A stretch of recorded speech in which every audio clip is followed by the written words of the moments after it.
Good evening, everyone. You're in the right place at the right time. This is Coast to Coast AM, blasting out of the Mojave Desert like a Scirocco, blazing across the land, slamming into your radio like a supercharged nanoparticle of unobtainium. Greetings from the boldest, bawdiest, most outrageous city in the world, the planetary capital of sun, fun, sin, sex, and secrets, my not-so-humble hometown, Las Vegas, Nevada. My name is George Knapp, your occasional host, designated driver of the airwaves, and moderator of tonight's upcoming cacophonous cavalcade of conversation. A gorgeous night here in the desert.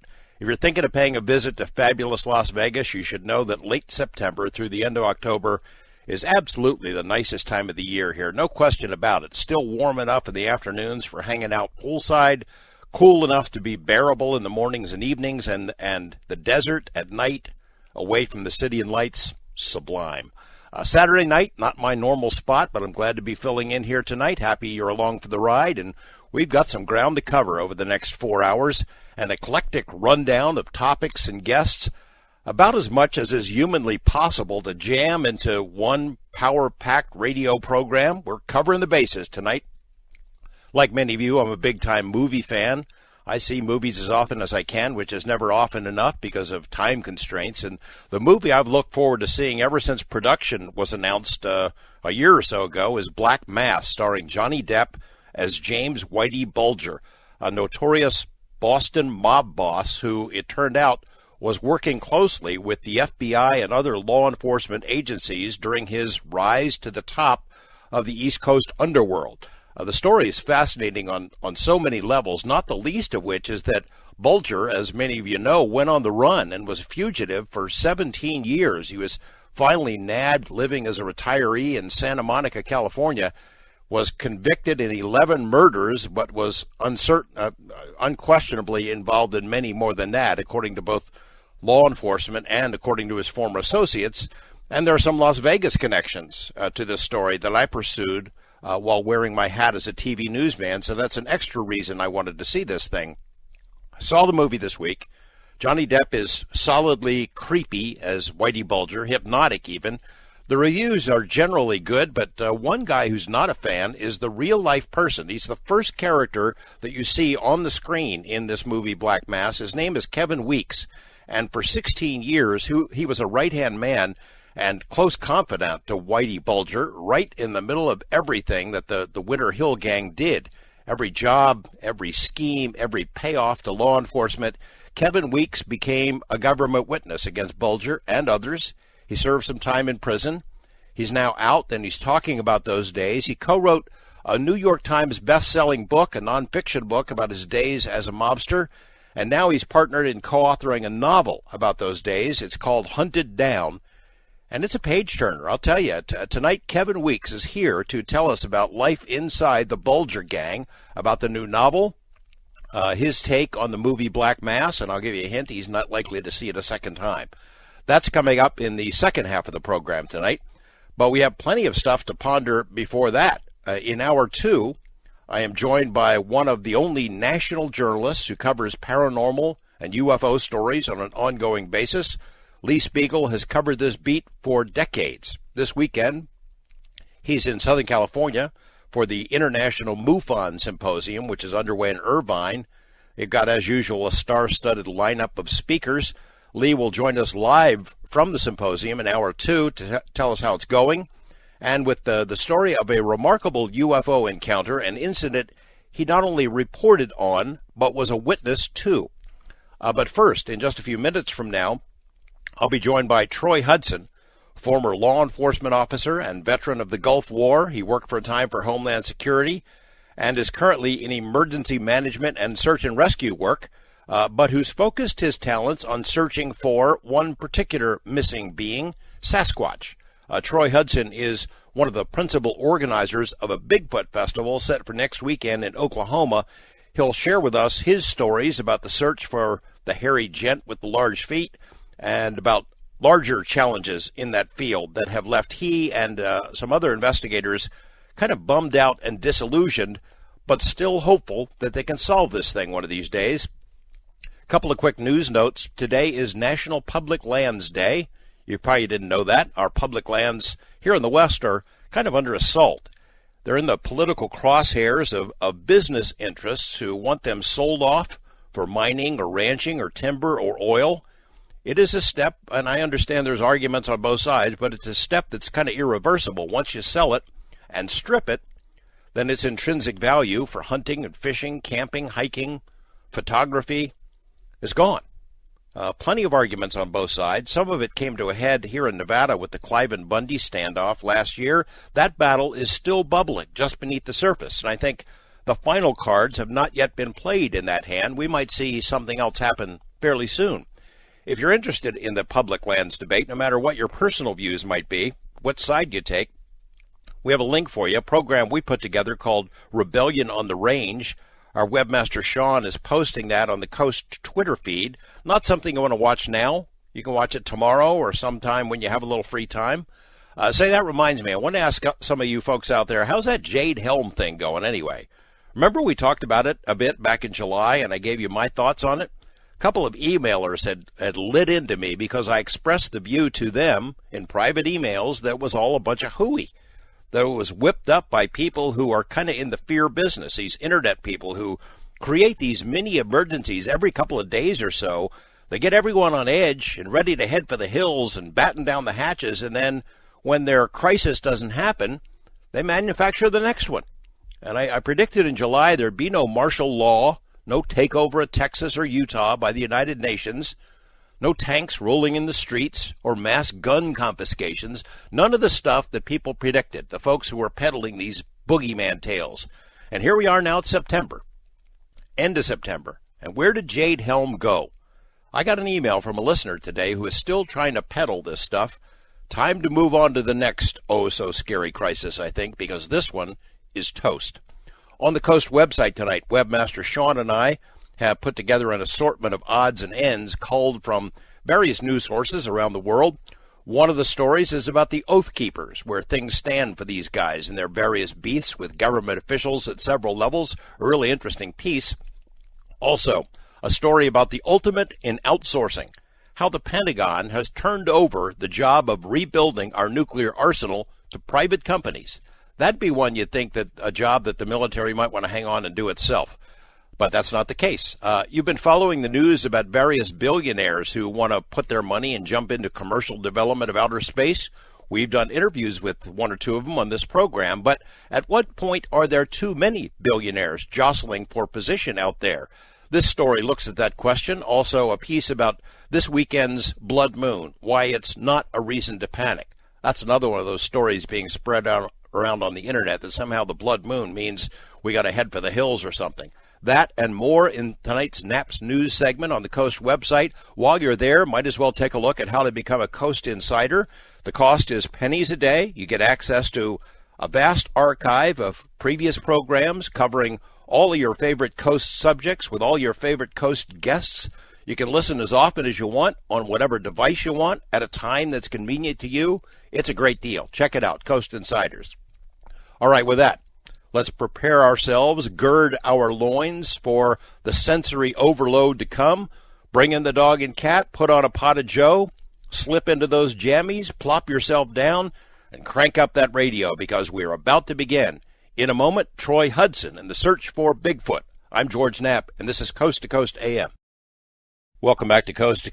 Troy Hudson is a former law enforcement and military officer, having served in the Gulf War. He's currently the Deputy Director of the Cole County Emergency Management Wilderness Search and Rescue Task Force and is a field investigator and tribal liaison for the Sasquatch Genome Project in Texas, responsible for field investigations basically looking for DNA evidence and other kinds of evidence to document the existence of Sasquatch. And he's here tonight to tell us about a Bigfoot festival coming up next weekend in Oklahoma. Troy, welcome to the program. Thank you, sir. Let me start with your event. Tell me about this event and how important it is to this town. It is extremely huge to the town. Honubby is located in southeast part of Oklahoma, and its population's right about 160, 165, depending on what day it is. The conference is a huge financial boost to the economy in the area. Of course, It's more of a community than a town. Doesn't even have a post office, doesn't have a school, doesn't even have a gas station. It is a huge, because at the moment, all the cabins in the area and the only business in the town, the store, will pretty much make their year income from this conference. So it brings in a lot of revenue to the local community, as well as some of the people in the area that invest into the conference. Well, give us a plug. What would if somebody shows up, drives over to Honobia, and what are they going to see? What's going to happen? Well, they're going to first think that they're in the middle of nowhere, and then they're lost. When they get to Honobia and come up onto the property, it's located at the corner of Highway 144 and what they call Indian Trail Highway. It sits on a church mission, the Kaimichi Mountains Christian Mission. They're going to see what they thought was a small town to be a big one. At this point in time, like as last year, we had about 2,900 people arrive at the conference, both on Friday and Saturday. Wow. It does bring in a lot. I've heard people tell me that that's larger than some of the UFO conferences. I've never been to one, but I don't know. But it does boost the town as a population, because it goes from 146 to a little over 2,000 people during this weekend. They will come in. They will see pretty much multiple buildings. They'll see vendors. We have food vendors. We have other vendors that have arts and crafts, Bigfoot souvenirs, memorabilia. There's an area for the children to play a bump house. And in another building, another building, they'll have entertainment. There's music going on, and the conference is separate into another building where they're not disturbed by the rest of the activities going on at the festival. And who are the speakers?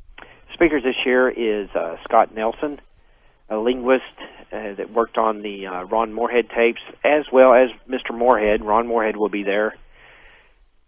Harvey Pratt, which is a forensic artist, former OSBI, and he worked on the tribal Bigfoot with Dave Paulides. With Dave Paulides. Right. Then we have Dr. Webb Santel, which is a neurologist, not a neurologist, I just lost my train of thought here.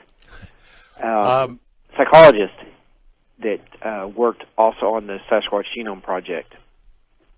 Did I see that there was some TV Bigfoot people? There is a show from, I think it's Destination America, I believe, that channel.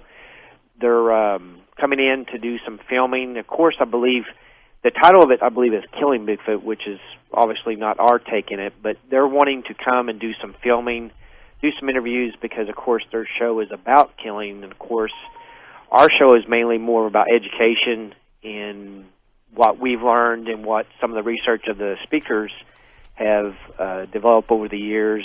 They're wanting to kind of get more of a different take of why people don't want to kill one and what their beliefs are. So there's a little mixed bag here of people at the conference. 2,000 people, they'll be able to interview somebody that they may get some answers they're looking for. Well, that sounds like a great conference. That's quite a lineup, and I think I read somewhere it's only like $10, which is a pretty good deal. Yes, the conference, getting in onto the property and going to the festival, that's free. Of course, being it's a non-profit, we also raise money for school scholarships in the area, which happens to be through the Honobia Bigfoot Committee, which is related to the conference. They raise money on behalf of the children that attend the schools here in the area of Honobia and 3 or 4 other little communities. All right, well, folks, you heard it. That sounds like a pretty good lineup and a pretty good little event. If you want to help the folks out in Honobia, we've got links on our website to tell you more about the conference. In the meantime, I want to talk to you, Troy, about our mutual interest here, the search for Bigfoot. You had an encounter at a young age. Is that what got you hooked? Well, not really. That happened when I was young in 1982. I've done a little research. It was in 1982 at a Boy Scout camp. At the time, we did not know what we were encountering. It was it was a tall, dark figure on top of the creek bank. It was at night. It wasn't until later when we returned home that my mother had made a comment that she said, well, you boys know that some lady saw a Bigfoot in her backyard, which was next to the Boy Scout camp. At that time, you know, I don't remember exactly what happened, but that was it. It wasn't until later in life I started hearing more about the Bigfoot, and then when someone asked me if I was from Oklahoma, because I was working in Texas at the time, and I went on a Bigfoot expedition in 2005 with the BFRO, and that's basically how I got involved in it. So tell me about that. Now, you were in the military course. I think I read on one of the accounts online that you worked in Homeland Security or for the Homeland Security Department. Well, actually, I worked for the Department of Veteran Affairs. I was in law enforcement. Each branch of the federal government has a law enforcement branch, and the Department of Veteran Affairs out of the VA hospital in Dallas. That's where I worked. I worked on various topics related to Homeland Security, Homeland Defense, because the VA hospital, along with the Department of Defense, is the nation's largest health care, but they also provide backup to the military and to other agencies in the time of national disasters or war. And the area of Homeland Security that I worked in was basically responding to disasters of a catastrophic medical with the VA system with the Department of Defense. So is there a conflict? Do you find yourself at conflict with your interest in Bigfoot, Sasquatch, and your work in various government positions? No. Actually, I kind of kept it separate when I did work for the federal government. It was kind of interesting because some of the individuals in my office learned my hobby, and they actually would come to me with stories that some things that they had happened to them in the woods. And then at that time, my boss was very intrigued, and he got to hear some stories.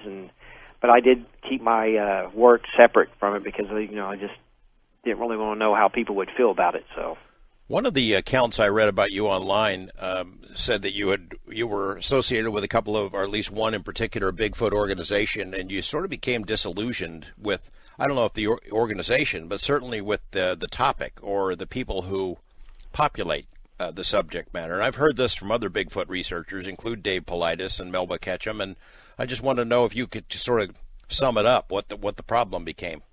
Well, what it is the organization is very good. Any organization is very good. It's what the people make up of it. Every organization, every business, every job, every family is going to have somebody in there that may create drama. While I was with BFRO, I was developing contacts, developing my witness list of people that I was working with on a continuous basis. At to the point with my job, there were some expeditions that the curator of the BFRO thought that maybe my title would actually bring more attention, having somebody with the background, because you want to go on an expedition, you don't want to go on with somebody you don't know who they are or what they are. You're going in the middle of the woods with them, and the curator at the time thought, well, what better to go in with a law enforcement officer that has a background that's already been checked. He's not a serial killer or a rapist or anything, so they thought maybe my title would help. And I said, I can't have my title involved with this topic, especially out on the Internet. One thing led to another, and there was a lot of drama. At the same time, I was going through a personal situation. My mother had passed, and at that time, some of the other individuals that had gone on the expeditions became good friends. We started our own little small group that would go out on the weekends, and I made a decision that I'll just cut ties and go do my own thing.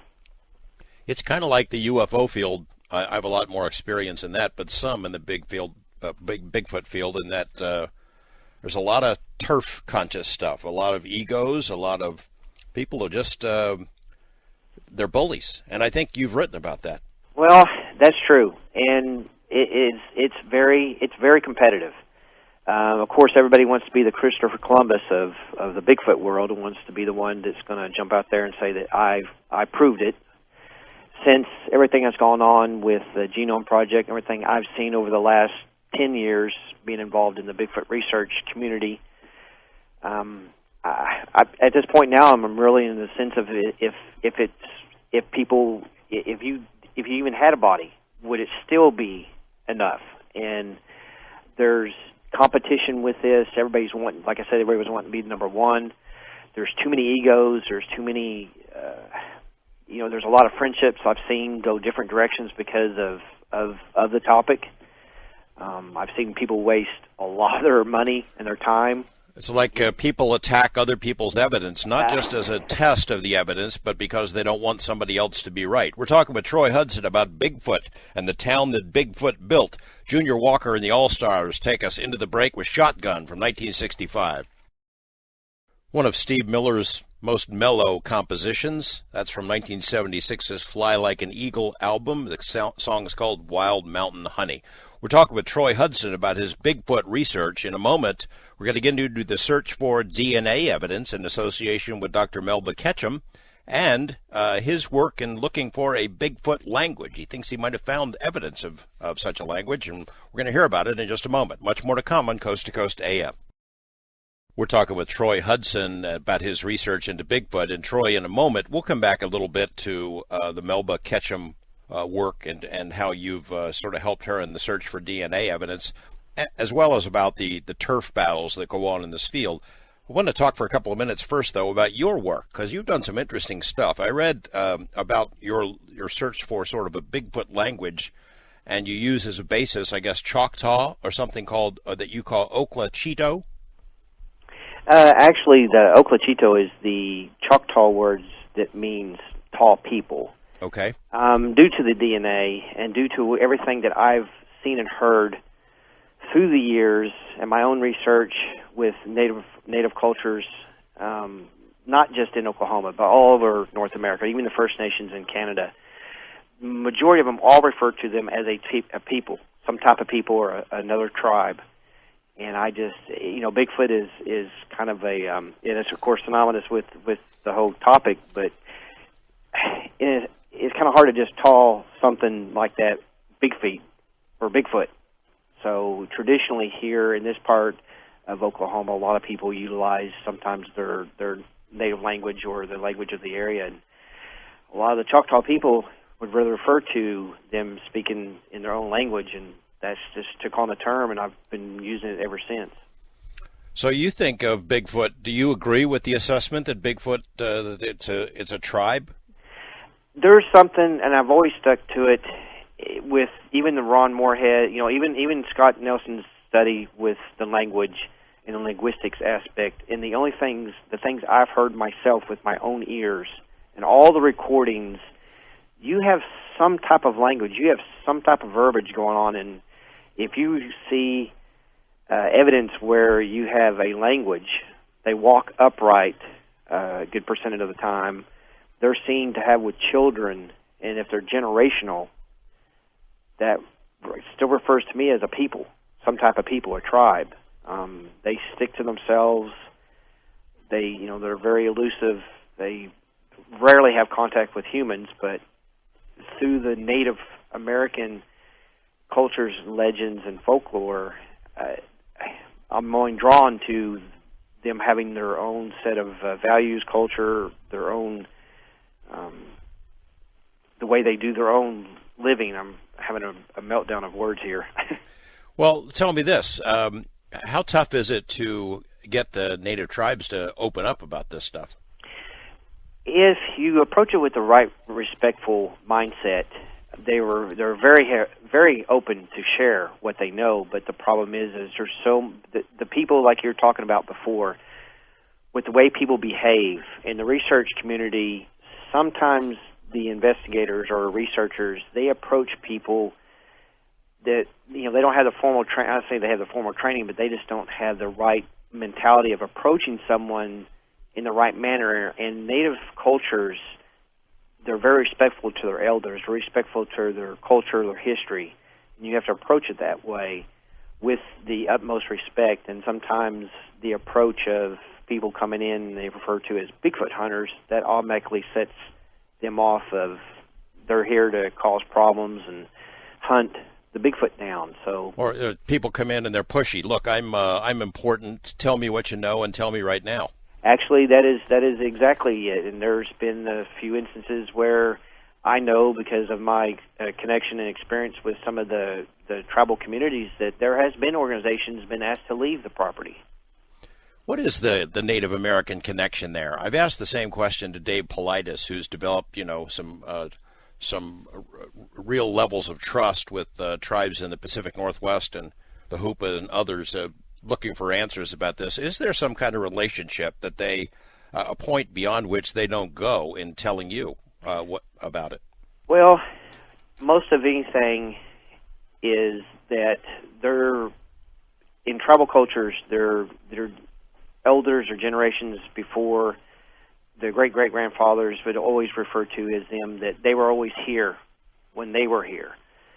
You have the tribal removal of the Choctaw, the Cherokee, and the Seminole, the Trail of Tears.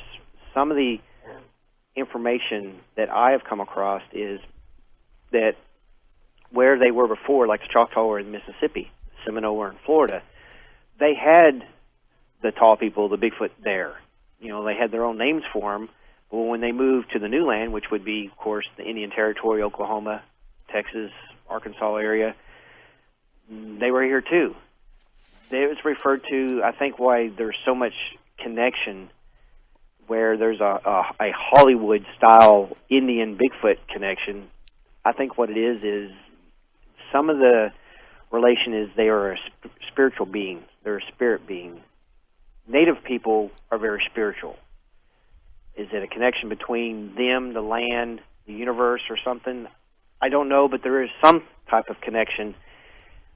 But the big connection is I really don't think we know our history as much as what we think we do. So the only history is, did the Native Americans really come over on a land bridge, or were they already here? Some Native cultures, I'm pretty sure you've heard this in the past, that some cultures say that they were already here. They already lived on this land. They weren't brought here. They didn't cross the water. So the only thing that we had to live on is our oral history, and most Native American cultures are oral history because there was nothing written down.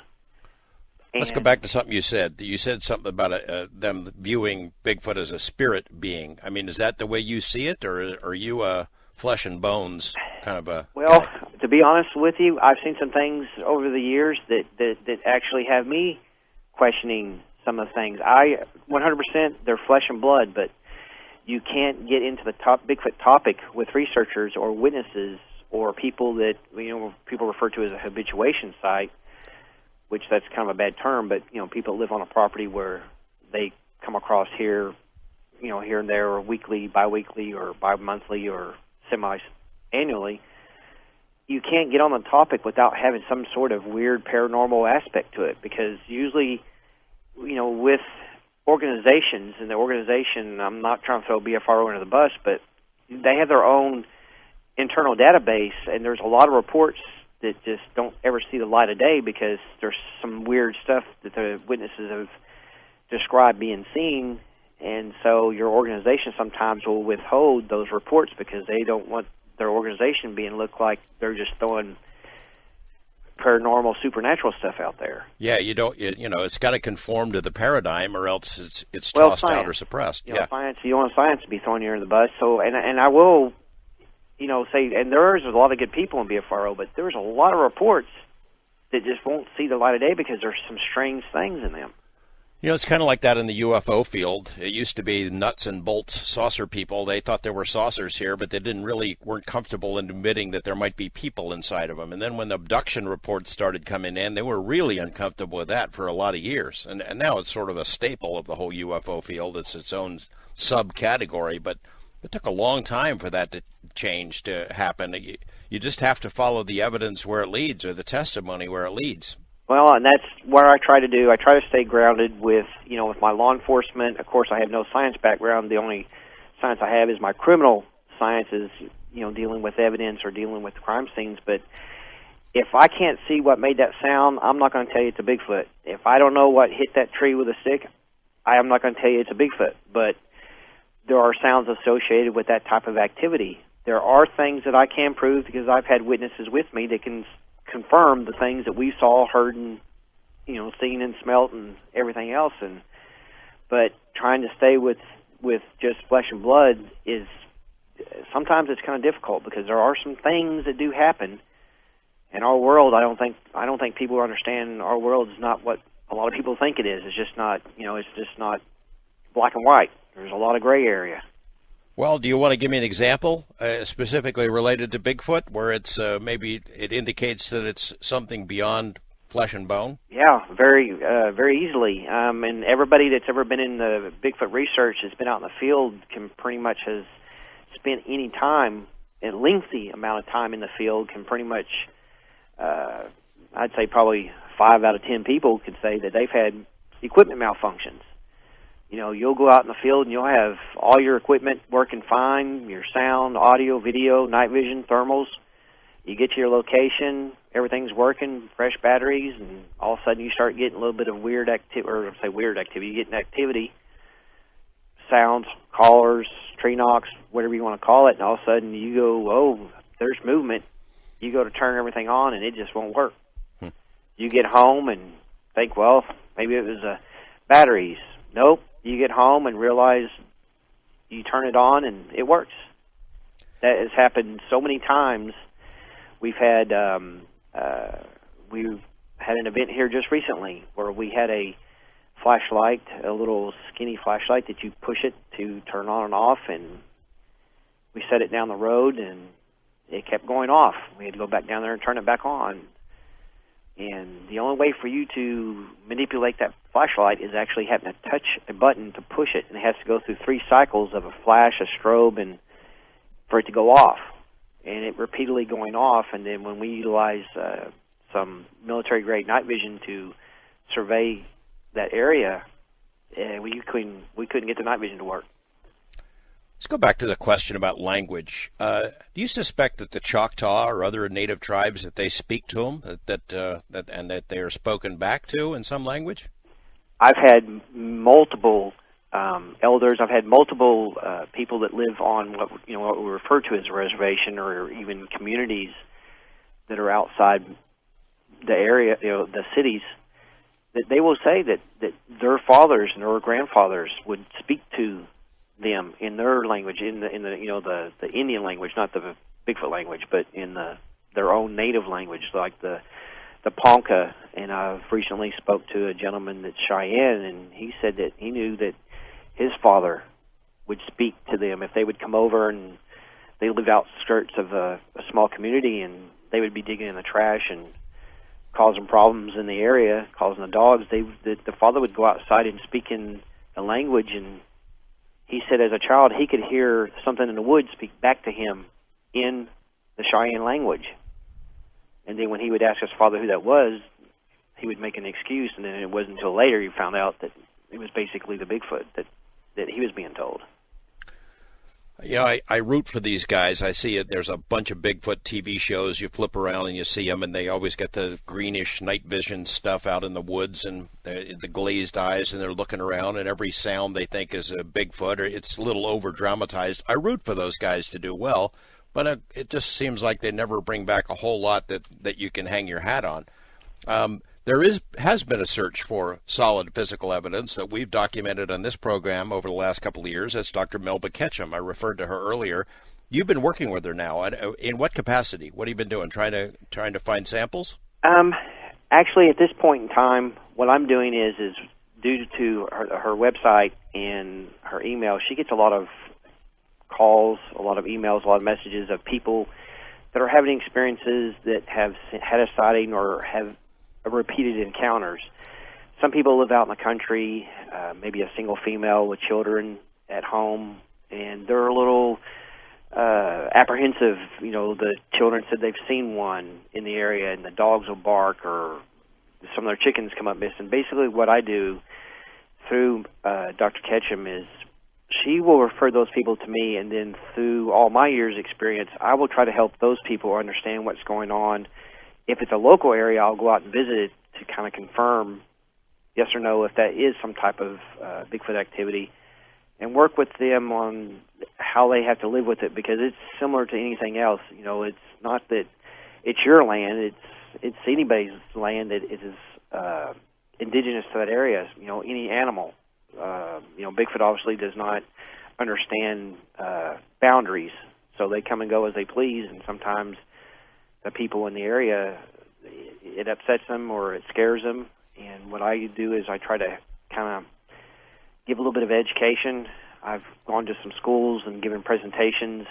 Of course, we have the Bigfoot conference.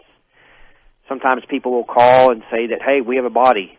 Well, if it's close enough and its time is right, I will go out to make sure that it is a true situation where Melba's not wasting her time and we're not wasting a lot of resources. Most of the time, of course, it is usually a hoax. People just are with people, trying to cause problems with people. And mainly, we are trying to just figure out why the community does not understand and rely on Melba's sound science of what she's done with these last, going on 8 years now, I believe. I mean, the attacks on her have been really nasty. I mean, just way over the top nasty. You know, fine, you don't want to believe the DNA evidence or you have a problem with the study, fine. But, I mean, really personal, really over the top. Well, like I went back in the vicinity, you know, everyone wants to be the Christopher Columbus, to be the ones that say they've discovered Bigfoot. Of course, if anybody really sat and looked at everything, and it's hard for everybody to try to take it as it is, because all you can see is on the Internet. Everything is on the Internet. I met her in 2010. Actually, I was introduced to her, started working with her, and basically, I had the field experience and she had the lab experience. We went out on an investigation, and she started getting some of the field experiences. And basically what I talked to her about, what she talked to me about, I supported her DNA with my field experience, and she supported what I thought in some of my own personal minds about what the Bigfoot may or may not be with the science. So basically it was a very good fit. We went out quite a bit into the field so she can learn some of the things that we would talk about, because all she had was the science. You have people that are involved in a program such as that or a project. When people start seeing the situation where this is going to go huge, this is going to be big, this is going to be the world news, people start realizing maybe they can kind of circumvent things and start getting their own little project off to the side where they see the dollar signs. And that's usually exactly what happened. People start seeing dollar signs, and when you are involved in a project, it's your project, you're having people help you, but when you start finding out people are circumventing you, trying to write their own little ticket to get their own little side cash, what are you going to do? You're going to tell them we're cutting ties. Well, tell me this. How would you characterize the credibility of her evidence? What do you think about that DNA study? I'm shocked why people don't understand it. If people took the time to actually, what they're seeing, what a headache. It is, she has basically taken exactly the same thing she did for all the law enforcement agencies that she's done DNA and testified in court for. The same machines, matter of fact, some of the machines better than some of the criminalistic labs that law enforcement have. The same techniques that they use, when she gets a DNA sample, it goes through a series of tests before it's a series of, precursors to make sure that the evidence is valid. She threw away a lot of stuff that never met the match. When she found something that was credible past the original, I'm having choice of words here, the samples test that they were not contaminated, then they would move on and go on to blind lab testing.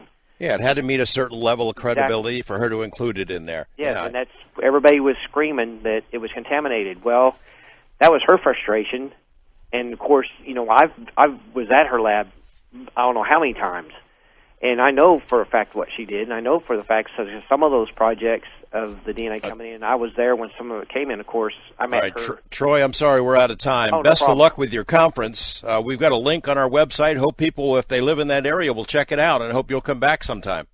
Appreciate it. Thank you. Thanks very much, Troy Hudson. Again, we got a link on our website to information about the conference next weekend. Up next, journalist Lee Spiegel, the Trogs and Wild Thing take us into the break. That's Foreigner, Star Rider from 1977, their debut album. Interesting lyrics in that song. It goes, all control is in the hands of those who know. Will they help us grow? Makes you wonder what inspired that tune. If you notice on the Coast to Coast website, our webmaster Sean posted an interesting piece of art at the headlines there in a little carousel. It's a painting by a guy named Dale Hendrickson, who's an acclaimed effects artist for film and TV. He's worked for The Simpsons, among other efforts that you would know, and he created this incredible painting of a UFO encounter in Lumberton, North Carolina, 40 years ago this year. The significance of this episode is that it was the first triangular UFO seen by multiple witnesses, and when we say multiple, this was over a series of 6 days, a series of 57 separate UFO events reported. And among the witnesses were 48 police officers and a young journalist named Lee Spiegel, who's my next guest. We'll talk about that case as well as the MUFON Symposium underway in Southern California. Much more to come on Coast to Coast AM. Welcome back to Coast. Lee Spiegel is a writer, reporter, and media personality who has spent decades researching and presenting the world of the unexplained phenomena, in particular UFOs. He's worked for ABC News, had a stint, produced programs, 1,500 of them, for NBC Radio. Most recently has been writing for the Huffington Post, covering UFOs in a credible way, and he comes to us tonight live from the MUFON Symposium in Irvine, California. Lee, good to have you back on the program. Well, thank you, George, and yes, I am. I'm on the left coast. Well, give us a little scoop. What's the scene there? What you were part of a panel tonight. What was going on? I was on a panel of other speakers who were there talking about a variety of things: UFOs in media, UFOs in physics, UFOs in astronomy, how the media can best handle UFOs and to give it more credibility, and how to almost try and educate media organizations and good folks like you and me to do a really better job, if in fact we haven't been doing a good job in the first place.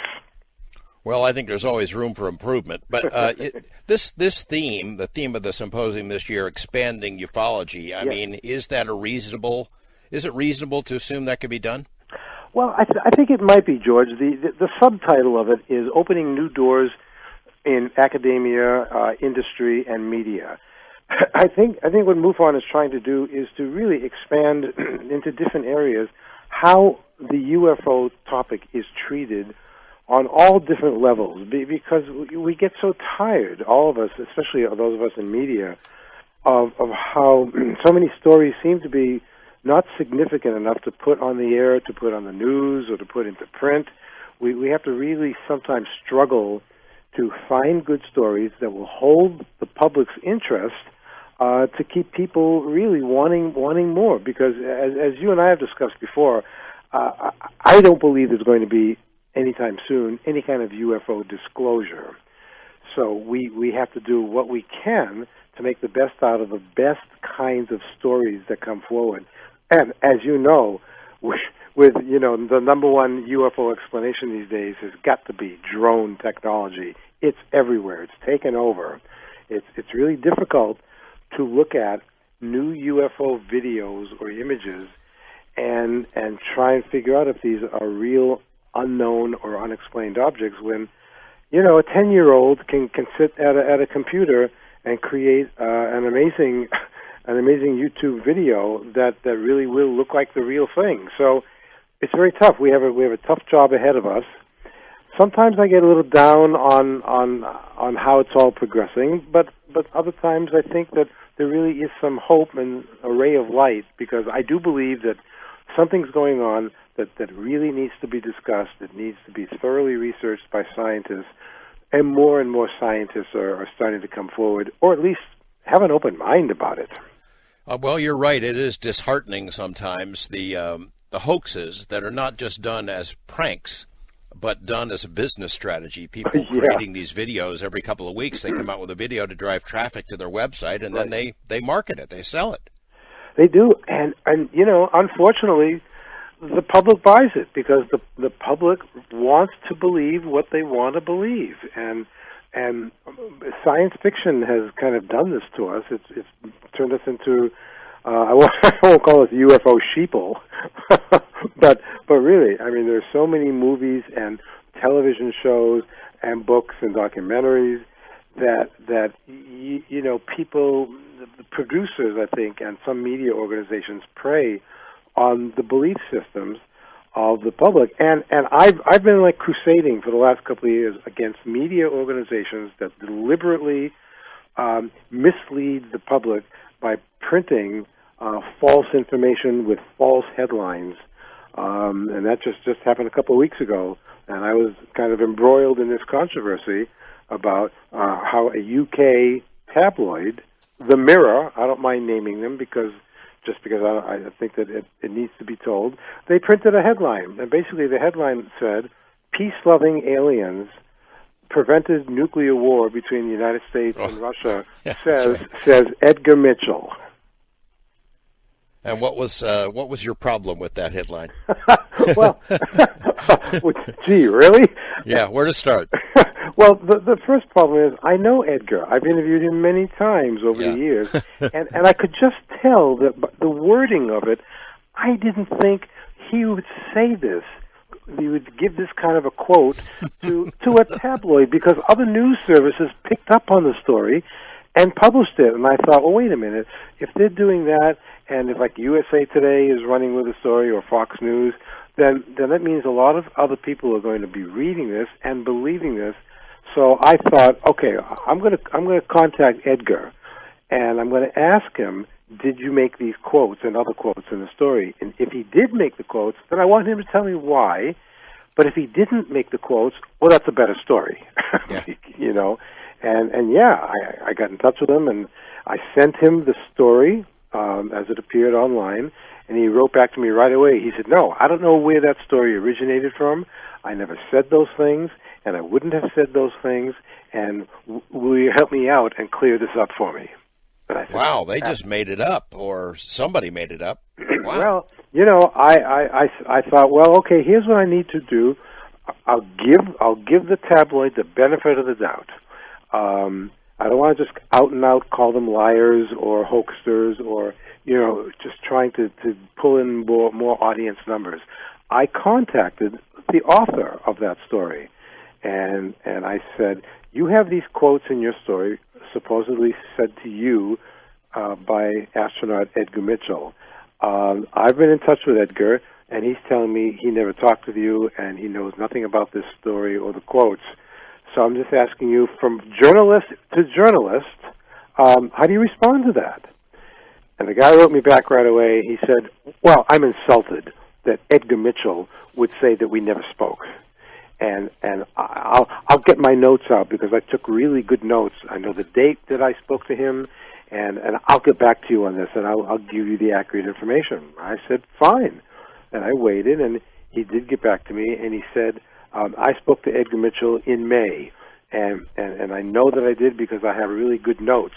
And so based on that, I'm saying that Edgar Mitchell is lying, and so now what kind of a story are you going to write for the Huffington Post? Like, wow. So I thought, well, okay, I'll get back to you. So I went to my editor, Buck Wolf, and I said, Buck, what do you want me to do about this? He said, well, you know what you need to do? You need to go one step further, and you need to contact someone in their editorial newsroom in London and see if they stand behind the guy's story. And so I did. I tracked down one of the editorial people, told him the same thing. I just had some communication with your writer who claims that he did actually talk with Edgar Mitchell. Do you stand by it? And he wrote back to me right away, yes, if our writer says that he actually communicated with Edgar Mitchell, we stand by it. Now, what kind of a Huffington Post story are you going to write? It's like, wow, okay, fine. I have to take this to the end, wherever that leads me. And I did one last thing. I contacted the writer again, and I said, listen, you said you have really good notes about what you spoke about with Edgar Mitchell. By any chance, did you record the conversation with him so you actually have a recording and a date when you did it? And or do you have the date of when you must have gone through Edgar's assistant or secretary, who would have set up the interview with you, between you and Edgar?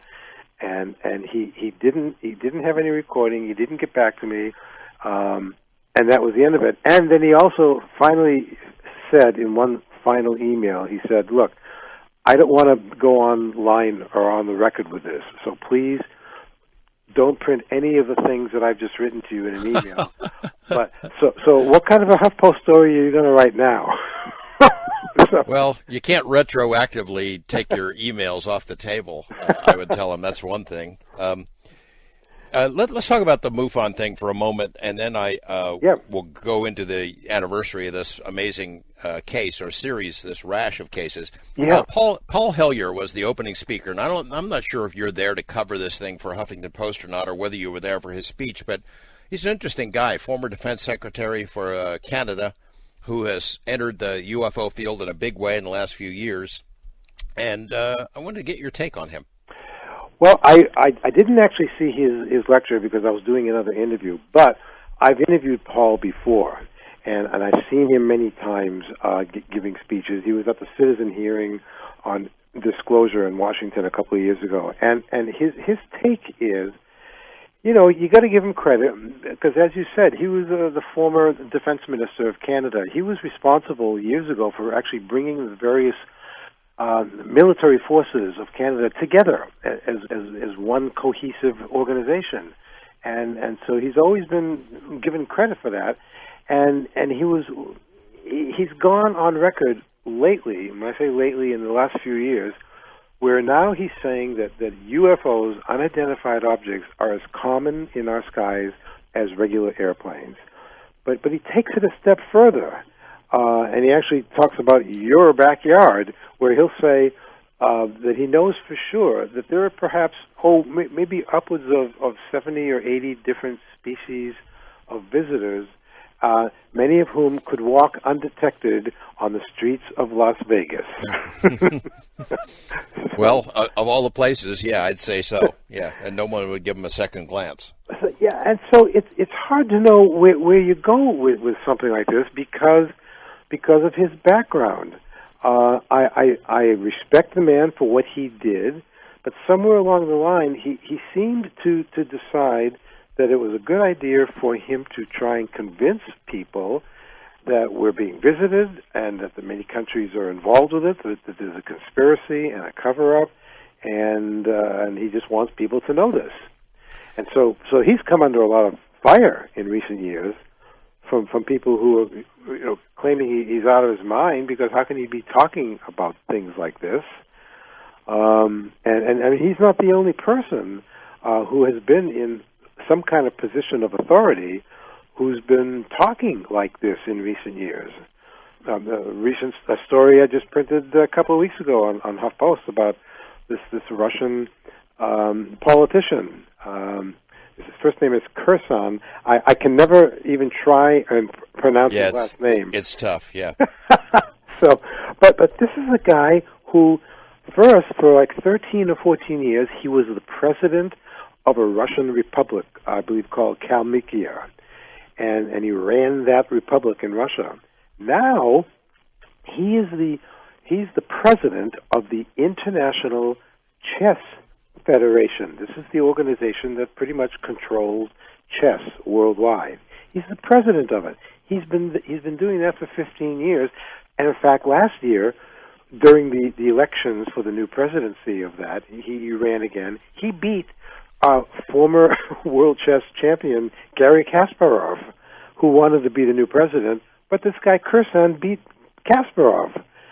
So based on that, okay, then we move forward. Now Kursan is considering running for the presidency for it's going to happen in February of the International Football Organization or FIFA. The soccer thing, yeah. Yeah, and so that's fine. Here's a guy. He was a friend of Muammar Gaddafi, Saddam Hussein. The picture at the top of my story shows him sitting and having a serious discussion with President Vladimir Putin. Okay, so your listeners might be thinking, so what's the deal with this guy? What's wrong with him? Well, what's wrong with him is that he is very open about how one night in 1997, while he was in his apartment in Moscow, yellow-colored, spacesuited extraterrestrials came through his balcony and took him onto a ship and off on a ride. Okay? And they took him supposedly to another planet where they had to pick up some machinery. And while he was on board, he wasn't able to breathe very well, and so they gave him one of their spacesuits to wear temporarily, and they showed him how to control the oxygen flow on his chest so he could feel better. And eventually they brought him back to his apartment, and his story is that the next day he kicked himself for not asking them more questions, like, who are you, where are you from, what do you want? And yet the Soviet, at the time, Soviet public didn't seem fazed at all at the fact that this high-powered politician had this story to tell. That's amazing. Any politician in the United States that would make that kind of a claim, well, there's a career killer right there. Yeah. You know, there's one other speaker at the MUFON thing I want to ask you about. It's Jaime Maussan. Oh, here you go. Jaime, we've both known him for a long time, but he was at the center of a major controversy earlier this year when these photos surfaced, supposedly of an alien in a display case, and it was Jaime got beat up pretty bad. So I'm surprised in a way that MUFON would have him there, although I would think it'd be a big draw. He speaks, I think, tomorrow. Yes, and the thing is, as controversial as it is, other people defended his right to be able to speak, because many people are actually hoping that he's going to come clean and maybe even apologize for not giving forward the breaking news that he had promised for months. And I was one of the journalists who didn't write about it because I didn't like the story from the very beginning. Because my definition, and as you know, probably for you too, the phrase breaking news, this is synonymous with the name Jaime Maussan. For years, he has been giving the public a variety of things related to UFOs or possible extraterrestrials, always under the umbrella of breaking news. Well, to me, breaking news means just that. Every single local and national radio station and television and network, their news, when they've got breaking news, that means we have something to tell you about right now, today.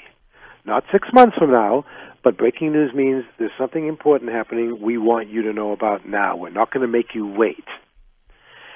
And Jaime has had a habit of making people wait, as with this whole thing about these two supposedly Kodachrome slides from like 1947, and he made people wait for months. And he didn't even unveil the slides as promised. In America, he decided to do it in Mexico City in a whole big display. They charged people to come to a big auditorium.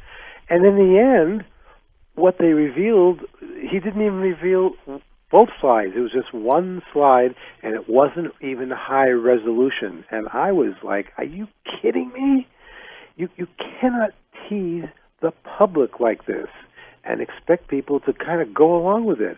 You can't charge the public for things like this and expect to keep bounding back and having people be okay with it. But Jaime Maussan, somehow he does it. He keeps coming back for more. And so I don't know what he's going to say tomorrow.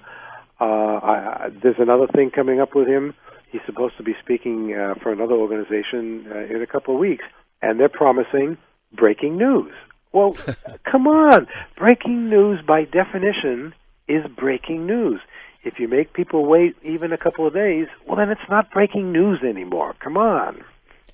Lee Spiegel, journalist with the Huffington Post, is here to share with us his memories of a dramatic UFO incident from Lumberton, North Carolina, witnessed by dozens of people over a several-day period. Lee was sent there by none other than J. Allen Hynek to take a look at it, and we're going to hear about that in a moment. Janice Ian with the song that would have been playing on the radio back in 1975 when this UFO flap occurred, a song called At 17. Stay with us. Strange Days Indeed. John Lennon, Nobody Told Me is the song. It's, of course, a tune about a New York guy who sees a UFO. If you know the lyrics, you know what comes next. And our guest, of course, is also a New York guy who's seen a UFO. It occurred 40 years ago. We're having the anniversary this year, but he wasn't the only witness. Lee Spiegel was one of dozens of people who saw these UFOs over a period of days, dispatched to investigate it by none other than Dr. J. Allen Hynek, the father of American ufology. We're going to hear the details of it in just a moment on Coast to Coast AM. All right, Lee Spiegel, 40 years ago this year, you get a call out of the blue, I guess, from Allen Hynek, of all people. What does he say to you? Well, you know, I was in the middle of producing a record album, a documentary recording called UFOs, The Credibility Factor. I did it for CBS, and so I was in the process of going around the country, interviewing amazing people, exclusive interviews with U.S. Treasury agent, astronauts, political folks, scientists. And Allen Hynek was one of the first scientists who I had interviewed for this.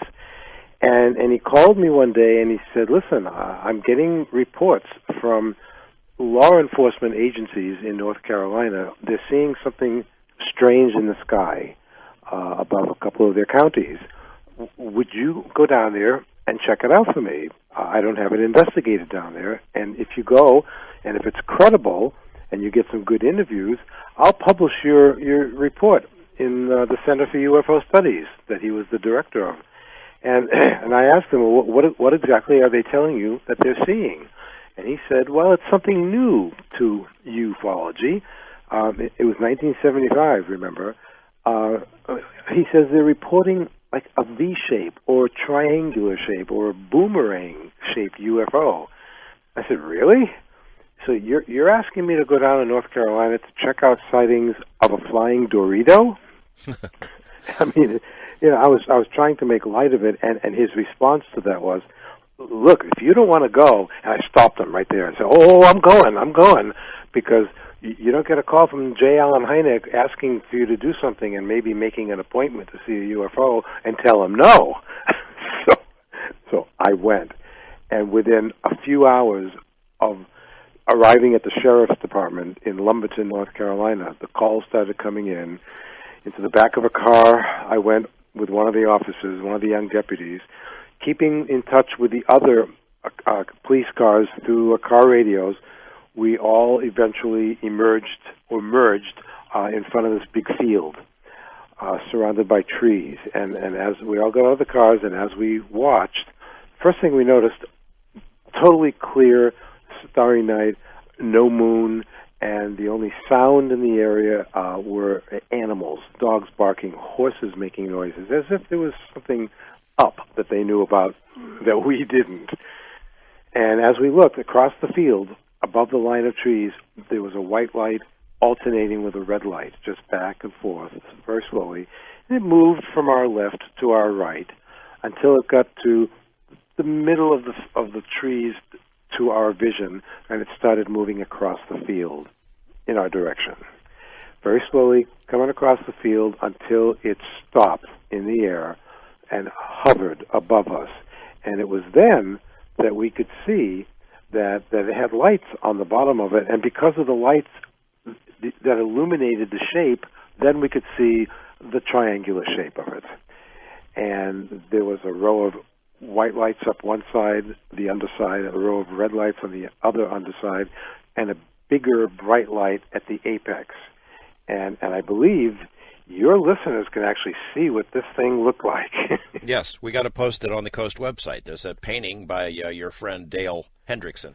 Just amazing. I saw the painting, George, for the first time 2 days ago. Dale's been working on this for almost a year. In addition to being one of the character animators on The Simpsons, he's now getting into showing his abilities at doing outer space paintings. When I told him the story about what happened in North Carolina, he went to work. He even called me and asked me for more details. How many cars were there? How many officers were there with you? Were there any fences? And he put it all together, And he unveiled it this weekend at the MUFON Symposium. It's in the vendor's room right now, the original painting. And it took my breath away, because when I looked at it, it was, yes, that's what we saw. That's exactly what we saw in the sky above us. And as we watched it, it shot a beam of light down, a big bright ray of light, right down to the ground, right in front of us. And that's captured in that painting. And the central figure in the painting, you can see a guy holding his arms out, startled, looking up at it, and that was me. So, yeah, it's very cool. You need to buy that painting from this guy. well, you know, I actually told Dale the other day, I said, really, don't sell it, because you should keep it yourself, and no artist wants to hear that kind of a phrase. What do you mean, don't sell it? I said, because if you sell it, and if you sell it this weekend, and he's also selling reproductions of it, which is nice, but if you sell it, Dale, I said, then it's gone. It's going to be owned by one person, and you won't be able to display it anywhere else. Let's talk about the significance of this case, because it is an important incident and series of incidents, because it wasn't just this one sighting, it was a bunch of them. It was a bunch of sightings, and it lasted for almost 2 weeks, and after the beam of light went back into the craft, the whole thing turned like an amber color. It moved slowly around about 45 degrees, silently, and started moving away.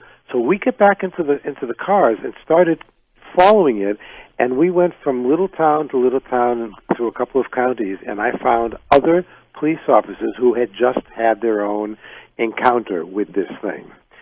And one was a police chief who was sitting in his patrol car, and he said to me when we got there, he said, I was just sitting in the car, and the whole inside of my car lit up. And I looked out the window, looked up, just like Richard Dreyfuss in Close Encounters of the Third Kind. Yeah. He said, I just looked up, and there was this thing parked in the sky above my car. I said, well, what did you do? And he said, I got out of the car, went to my trunk, pulled out my big emergency lantern flashlight that we use for emergencies, aimed it up at the object, and I blinked at the object, and it blinked back. I went, really? He said, oh, yeah. And then I blinked twice, and it blinked twice. Wow. Okay. And then it went away. And I found 2 other police officers further on. They said they had been hearing the radio reports of this thing coming in their direction, and they saw the triangle moving pretty fast. And when it got to be just about above their car, it made one of those classic 90-degree angle sharp turns without stopping on a dime. It just did that. Well, you know, I had a lot of interviews, wrote the report, and eventually Dr. Hynek did publish the report, and it's called the Lumberton Report. And we only found out about a year ago, George, that a writer, David Marler, put out what is now considered the definitive book on triangular UFOs, the estimate of the situation. And he investigated triangular UFOs through history and discovered in his research that the Lumberton reports that I was involved with and saw was the first multiple witness report on sightings of a triangular UFO. This was the first in America. People think that the Phoenix Lights might have been it, but those weren't until 1997. So what was this? Does the U.S. government have something in 1975 that looks like a giant floating Dorito? I know. Good question. I called the local Air Force base. Of course, they said they had nothing in the area. And I'm going to tell you, 4 years ago at this same MUFON conference here in Irvine, I ran into Robert Schaefer, one of the leading debunkers of UFOs in the world. And I sat with him and I said, Robert, I'm going to tell you this story of something that happened in 1975. And after I tell you, I want you to tell me, as a debunker, what did I see that night? I explained the whole thing to him, laid it out, and he said, well, if you haven't changed your story in all these years, the only thing that I can come up with, even for 1975, is that you saw a remote-controlled kite. Like, I'm sorry, what? Really? Well, Wow, very sophisticated remote-controlled kite. Really big, too. It could go 200 miles an hour. I mean, really, come on.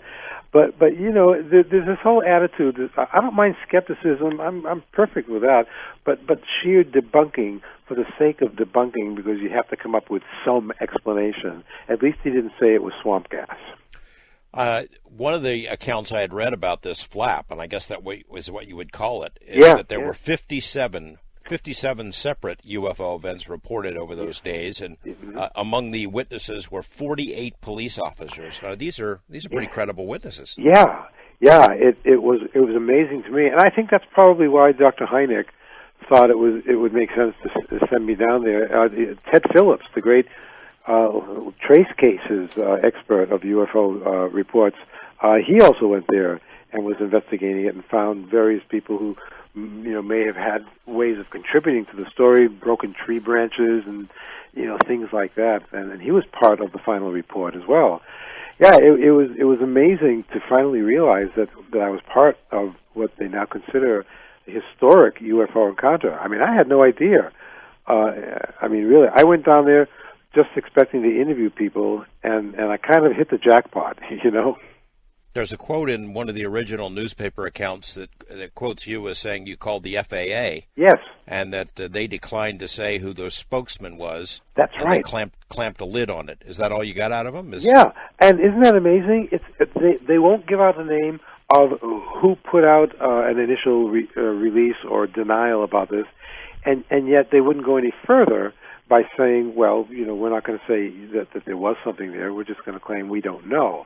And you know, it's like, you know, when people call local law enforcement now to report a UFO, they're told to call the FAA. Okay, if you call the FAA now and you tell them you want to report a UFO, well, you know who they tell you to call. Yeah, Bob Bigelow. Call Bass, Bob Bigelow.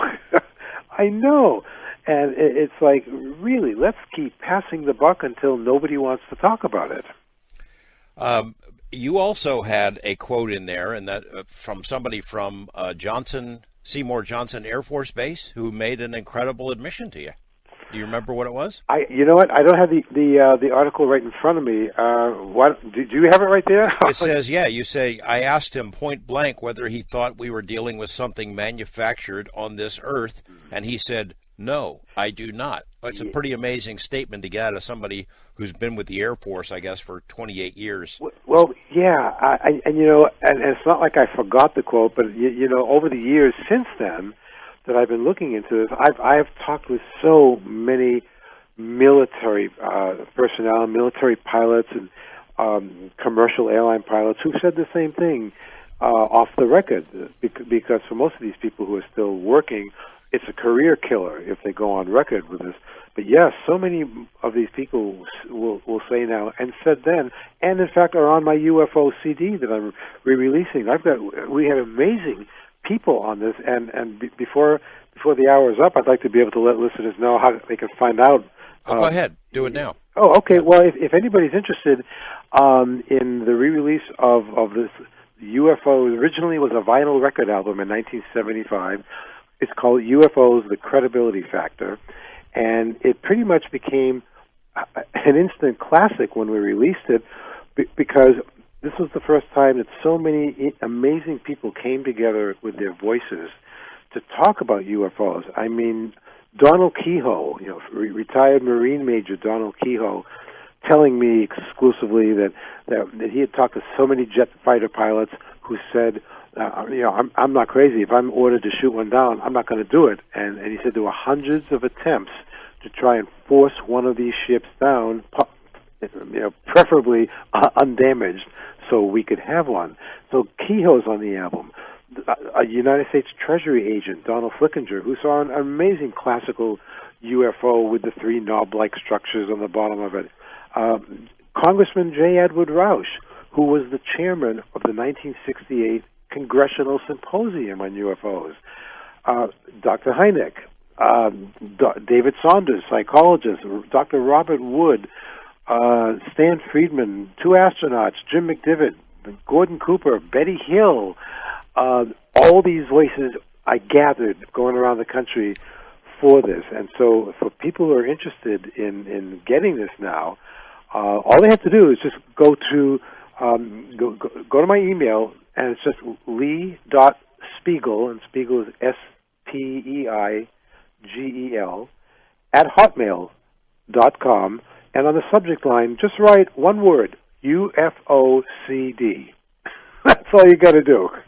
We put the link on the Coast website in the section where we're chronicling this story. So if you see the artwork, they can follow it on down, and there's a link there, and they can just click on it. That's great. I mean, for many years, people have asked me if I was ever going to re-release the album, and I decided to do it. I remastered it, but I decided to do it because apparently 40 years after we first put it together, it's all still relevant. This is the kind of material that, if it's true, if it's credible, then it won't go away. It doesn't really ever become old. Well, I think it might be more relevant because now, as you mentioned at the top of this hour, we're talking about drones and CGI hoaxes. It's why the older cases that were around and were documented before we had CGI technology, before there were civilian drones, take on a new significance.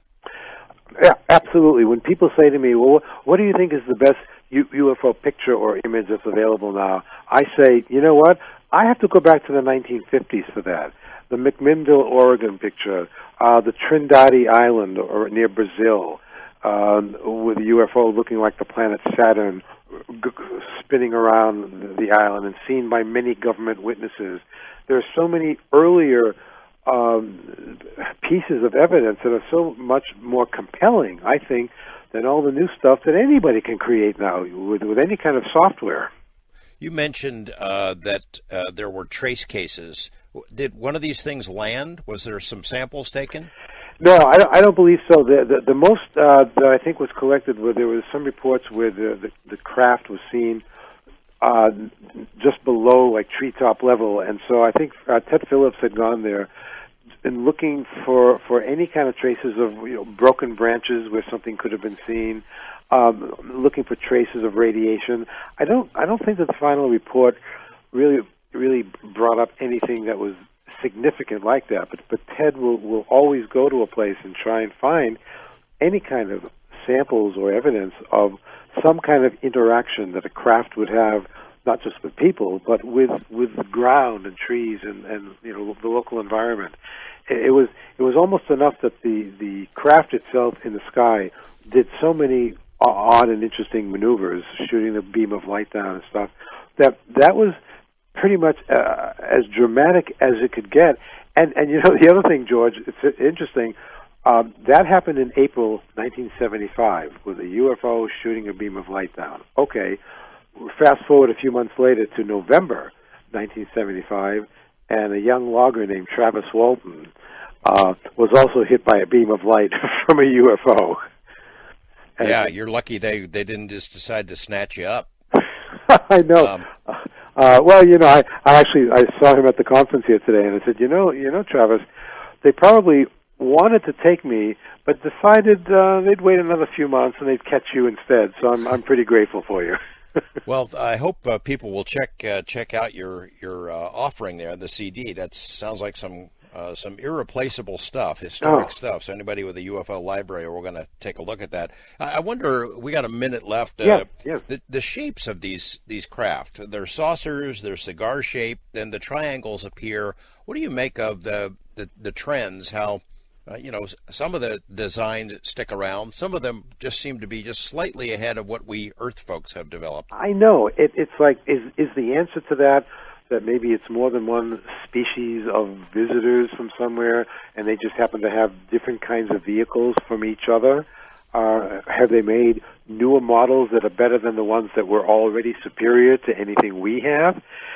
Alan Hynek said to me years ago, he said, people just are not reporting flying pink elephants. They're reporting what they're reporting. Right. Hey, Lee Spiegel, thanks very much for joining us. Appreciate it. I hope people check out the link. Thank you. All right, say hi to our friends at the MUFON Symposium. We say goodbye to Saturday Night with Cat Stevens doing his cover of the Sam Cooke version. In a moment, Kevin Weeks joins us to talk about his years with James Whitey Bulger on Coast to Coast AM. If you've ever seen the award-winning movie, the Academy Award-winning movie, The Departed, you might remember this song from the soundtrack. It's Dropkick Murphys is the group. I'm Shipping Up to Boston is the tune, and it's really hard to get out of your head once you hear that. The movie, of course, was loosely based on the story of James Whitey Bulger, a Boston mob figure, who at the time the movie came out was on the run. Now there's a new movie out about Bulger, Black Mass, which is sort of a more up-to-date version of the Bulger saga. And one man who saw that from the inside is Kevin Weeks, who was a right-hand man to Bulger for a number of years, saw everything that went on. He's got a new book out called Hunted Down, the FBI's Pursuit and Capture of Whitey Bulger. We're going to talk to Kevin Weeks right after this on Coast to Coast AM. Welcome back. From 1978 to 1994, Kevin Weeks served as a member of the Winter Hill Gang, which is a mob in Boston. He was a close friend, confidant, and henchman to James Whitey Bulger, the boss. And he's featured in this new movie that's out starring Johnny Depp, Black Mass it's called. And Kevin has some very distinctive views on how accurate that movie is. I've been covering mob stories for 30 years here in Las Vegas. I've read all the books. I've interviewed the mob writers. I've interviewed a lot of mob guys, some of whom have been known to sort of overstate the role that they really played in the events of their time. That is not the case here. Kevin Weeks is the real deal. He really was at the center of the activity of the Winter Hill Gang, and his story is one of the most compelling mob stories I've ever heard. Kevin Weeks, welcome to the program. Well, thank you for having me. I tell you, the book is really good. I mean, I know that you wrote the one which is called Brutal, which is a New York Times bestseller, and that was a nonfiction. This new one called Hunted Down is written as a novel. Why did you go that route as a novel? Well, we had so much information left over from the first book that a gentleman suggested that we write another book and put it in a fiction form. So we used a lot of material that was left over, and my relationship with Whitey Bulger and knowing him so well, we put events together and wrote this book. Well, it's clever. I mean, you have a point of view. You tell a point of view from first person from multiple characters from chapter to chapter, and it's a great way to tell the story. And it so closely follows the actual story, it might as well be a history instead of a novel.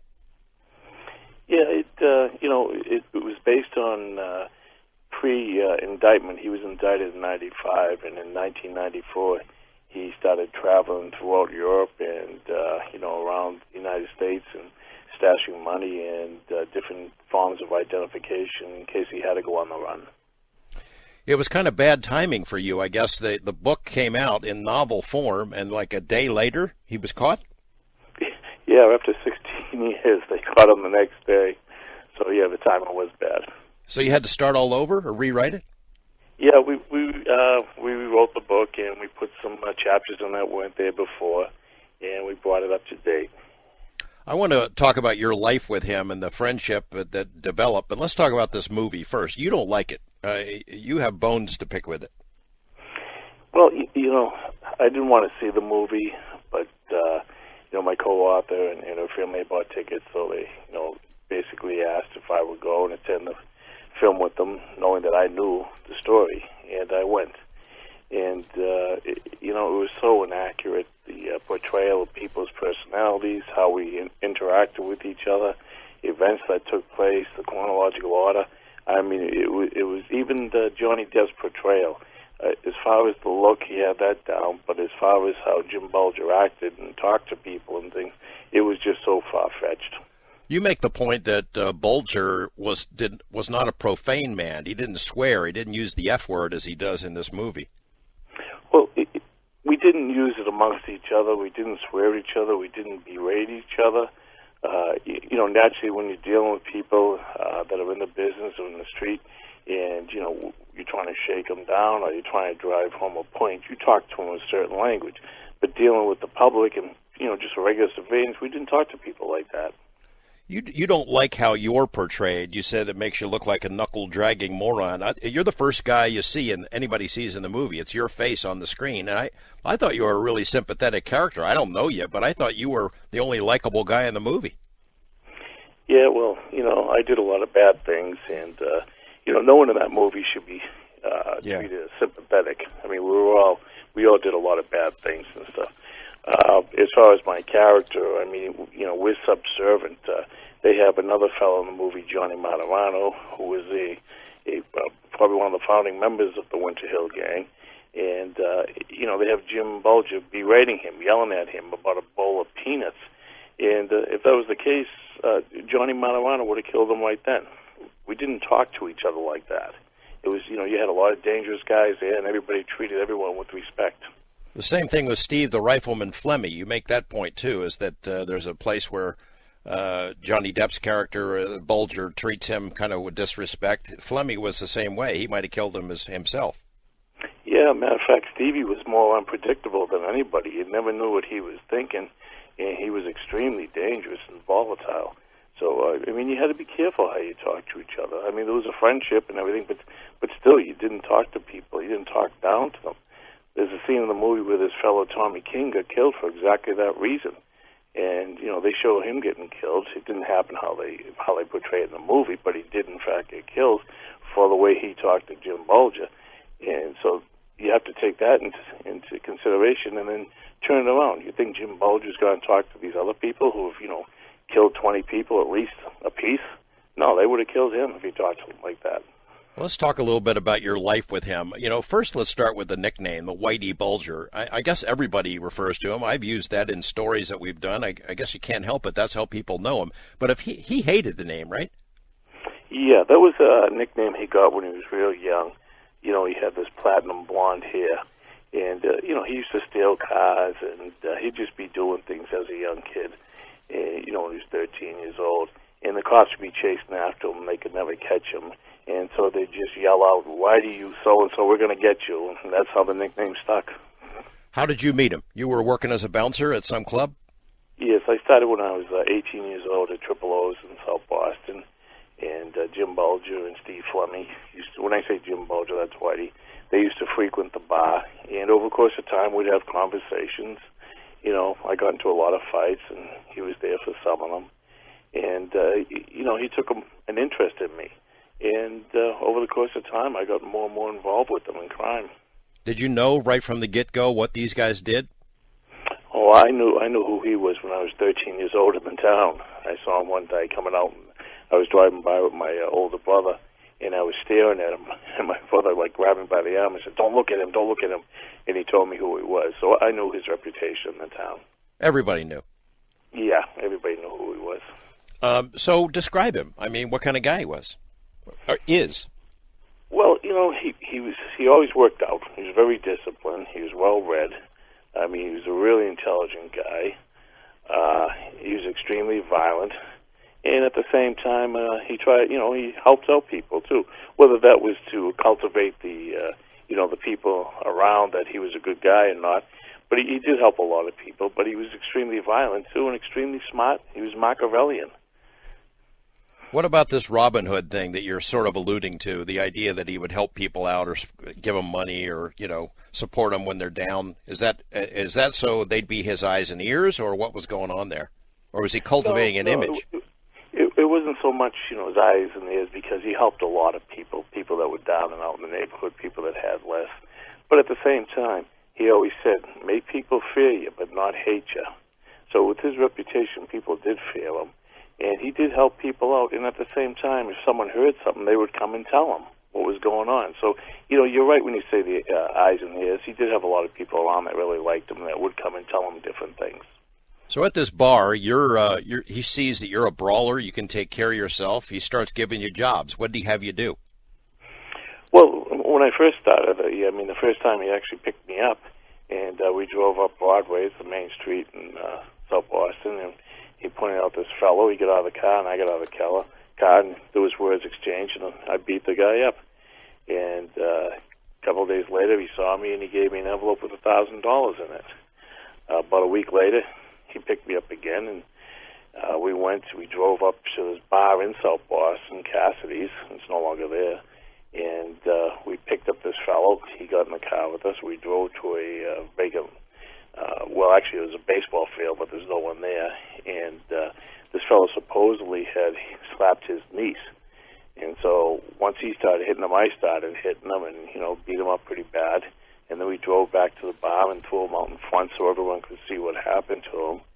And unfortunately, we found out it was the wrong person. He never hit his niece.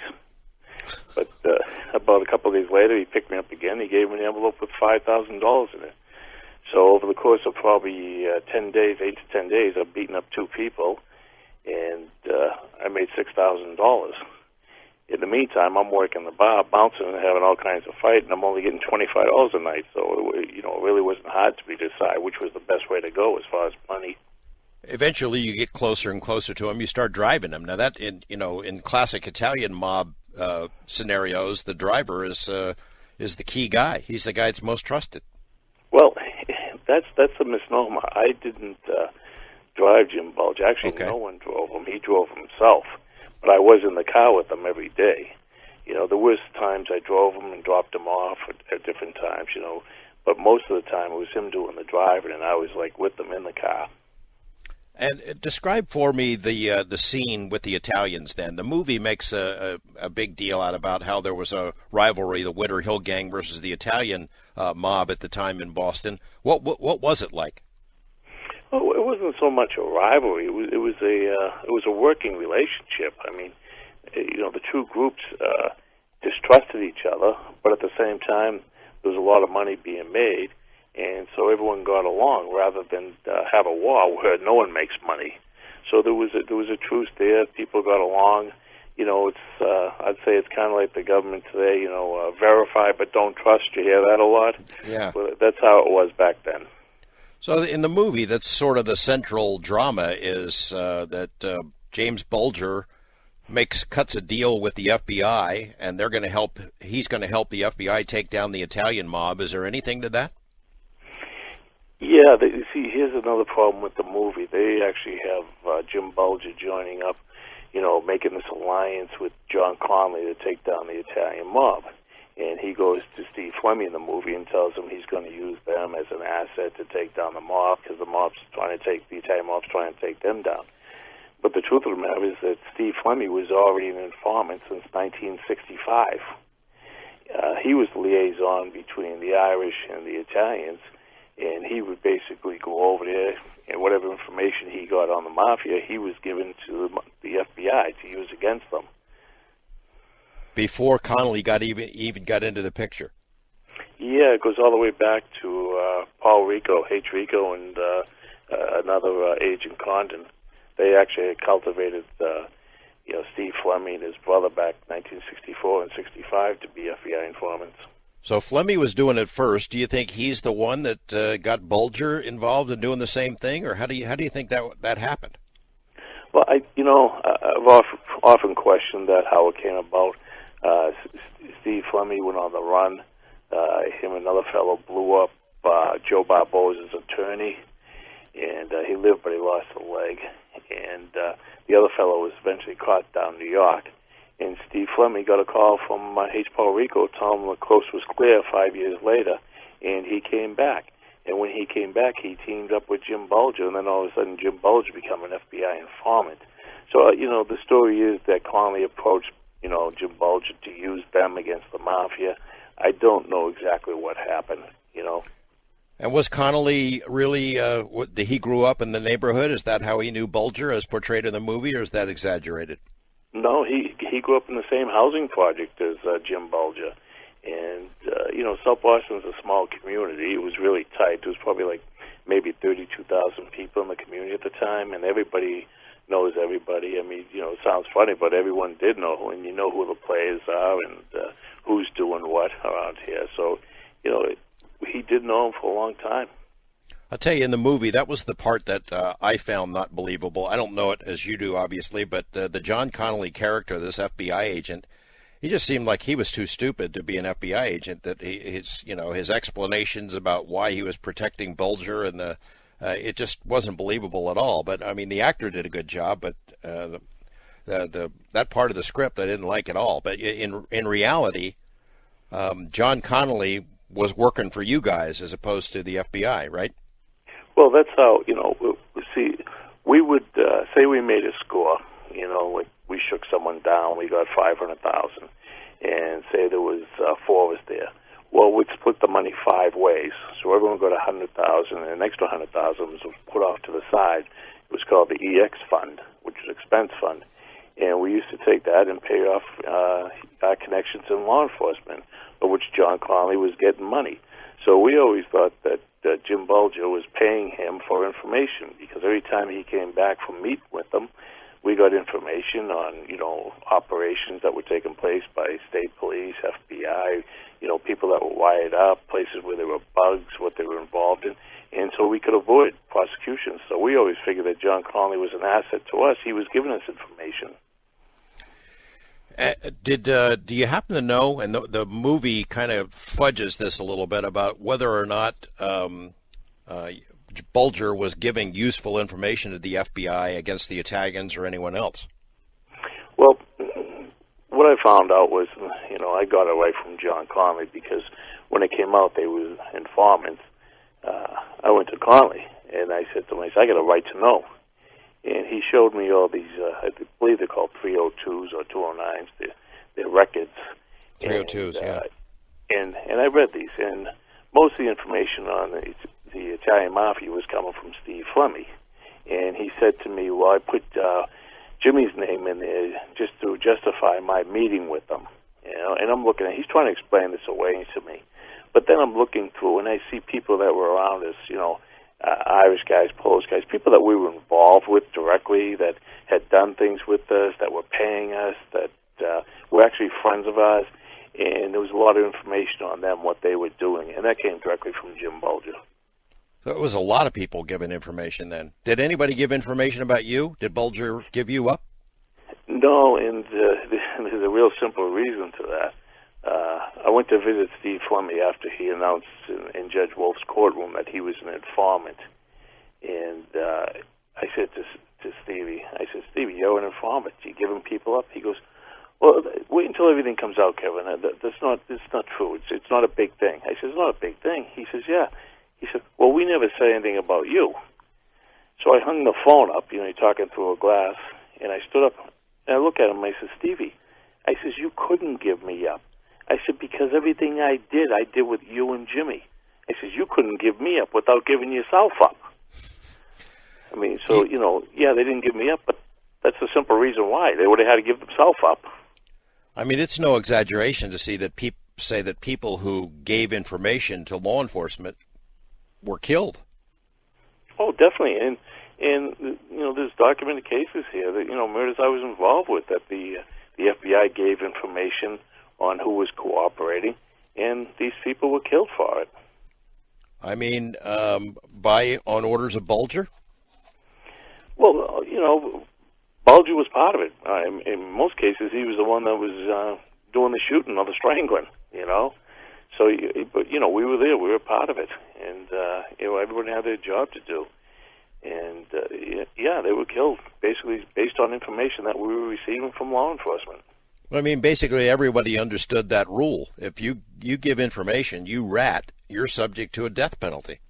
Oh, definitely. I mean, that was how I was brought up, and way before I teamed up with him as a kid. I mean, you never cooperate with the law enforcement. You never rat on your friends. You never rat on your enemies. If you have a problem, you take it to the street. And that was preached to me by Jim Bulger and Steve Flemmi the whole time I was with them. And I believed it because, if we did have a problem, we'd go after the person. And now I find out that everything they said, and they changed the rules, Well, I'll tell you what, the music is telling us we're taking a break. We're talking with Kevin Weeks about his life with James Whitey Bulger and about his new book on those years together. Much more to come here on Coast to Coast AM. The Standells talking about Boston from a long time ago, back in the 60s. Paul McCartney just shredding his throat in this version of Shake a Hand, originally recorded in 1953, then by Elvis in the 70s, and this version from Run, Devil, Run. Pretty good tune. We're talking with Kevin Weeks about his life, his years with Whitey Bulger. Among the facts that is pointed out in his new book called Hunted Down is that Whitey Bulger, as a younger man, was in prison in Atlanta and was fed LSD in some experiments presumably conducted by the CIA. Whether or not that affected him long term is an interesting question. We'll get back to our conversation with Kevin Weeks right after this on Coast to Coast AM. Kevin Weeks, I know from reading other interviews and watching what you did in 60 Minutes and reading some of your stuff and hearing you tonight, you're a bit repentant, a lot repentant, and now realizing that you made some bad choices back then. But is there a part of you that ever thinks back and says, man, that was a heck of a ride. We had a good time. Yeah, I mean, again, it wasn't all, crime. I did have a lot of good times. I enjoyed myself. I went out to some of the finest restaurants. I lived well. If I wanted a new car, I just go out and buy it. If I want to go to a nice restaurant, if I want to buy, an expensive suit, whatever. I mean, take a vacation. So, I mean, I did enjoy, that part of my life. So talk about that life. I mean, how much money you guys made and how you made it. What were your rackets? Well, gambling was, a mainstay. Loan sharking, extortion. We got involved in drugs and shaking down the major importers of marijuana and cocaine. So, we had money coming in from a lot of different directions. You made money from drugs, but you weren't directly, you weren't importing this stuff yourself. No, there was other people that were bringing in and would find out about them and basically would go to them and make them an offer where they were going to pay us or they weren't going to be in business. And did Bulger ever actually follow through on those kind of threats? No, basically everyone paid. I mean, you really don't have much of a choice. Basically what he would say to them and, we would say to them is, you can always make more money, but you only have one life. And they would acquiesce and pay. And did you have rules about drugs? It seems to me I remember reading somewhere, it might have been in your book, about that Bulger had certain rules about who could buy them and who couldn't. Well, none of us did drugs to speak of. It wasn't so much who could buy them and who couldn't. I mean, we didn't, kids. If any of the drug dealers saw the kids, there'd be a problem. But it was in the town was mostly marijuana and cocaine. If anyone was selling heroin or angel dust, we would go after them and drive them out of the town. And if they didn't leave the town, then we would hurt them. And, eventually they would leave. Back then, there was none of these, the opiates they have today, like Percocets and Oxycontin and all that. So we're only dealing with basically 4 drugs. The marijuana and the cocaine was allowed. The heroin and the angel dust wasn't allowed. In this movie, Depp plays Bulger as sort of this cold control freak guy. There must have been times when he wasn't like that for you guys to be friends. He couldn't be like that all the time. No, he was he had 2 personalities, but everyone did. One personality is when you're dealing with friends and family, and we're around each other and other people and civilians. And then there was a personality when you had business, and that's when he got deadly serious. Well, when you had to deal with business, you took on a whole different persona. He's doing time now. We'll talk more about that. Convicted on 11 murders. I think they had him up for 19. Do you have any idea what the real number might be? Well, we had a conversation one time years ago, and we were up to somewhere around 36. And there were places where that were used as sort of graveyards, used again and again, I guess. Yeah, there was, a house had 3 bodies buried in there, and then there was different beaches and marshes around the Boston area where people were buried. The house that you're talking about, that's where, I guess, Bulger is convicted of strangling a young woman, right? I think you were there. Was, Deborah Hussey. That was Stevie's stepdaughter. And, I guess Stevie was having relations with her, and then she started, prostitution, and she was stripping in town, and she was using Stevie's name.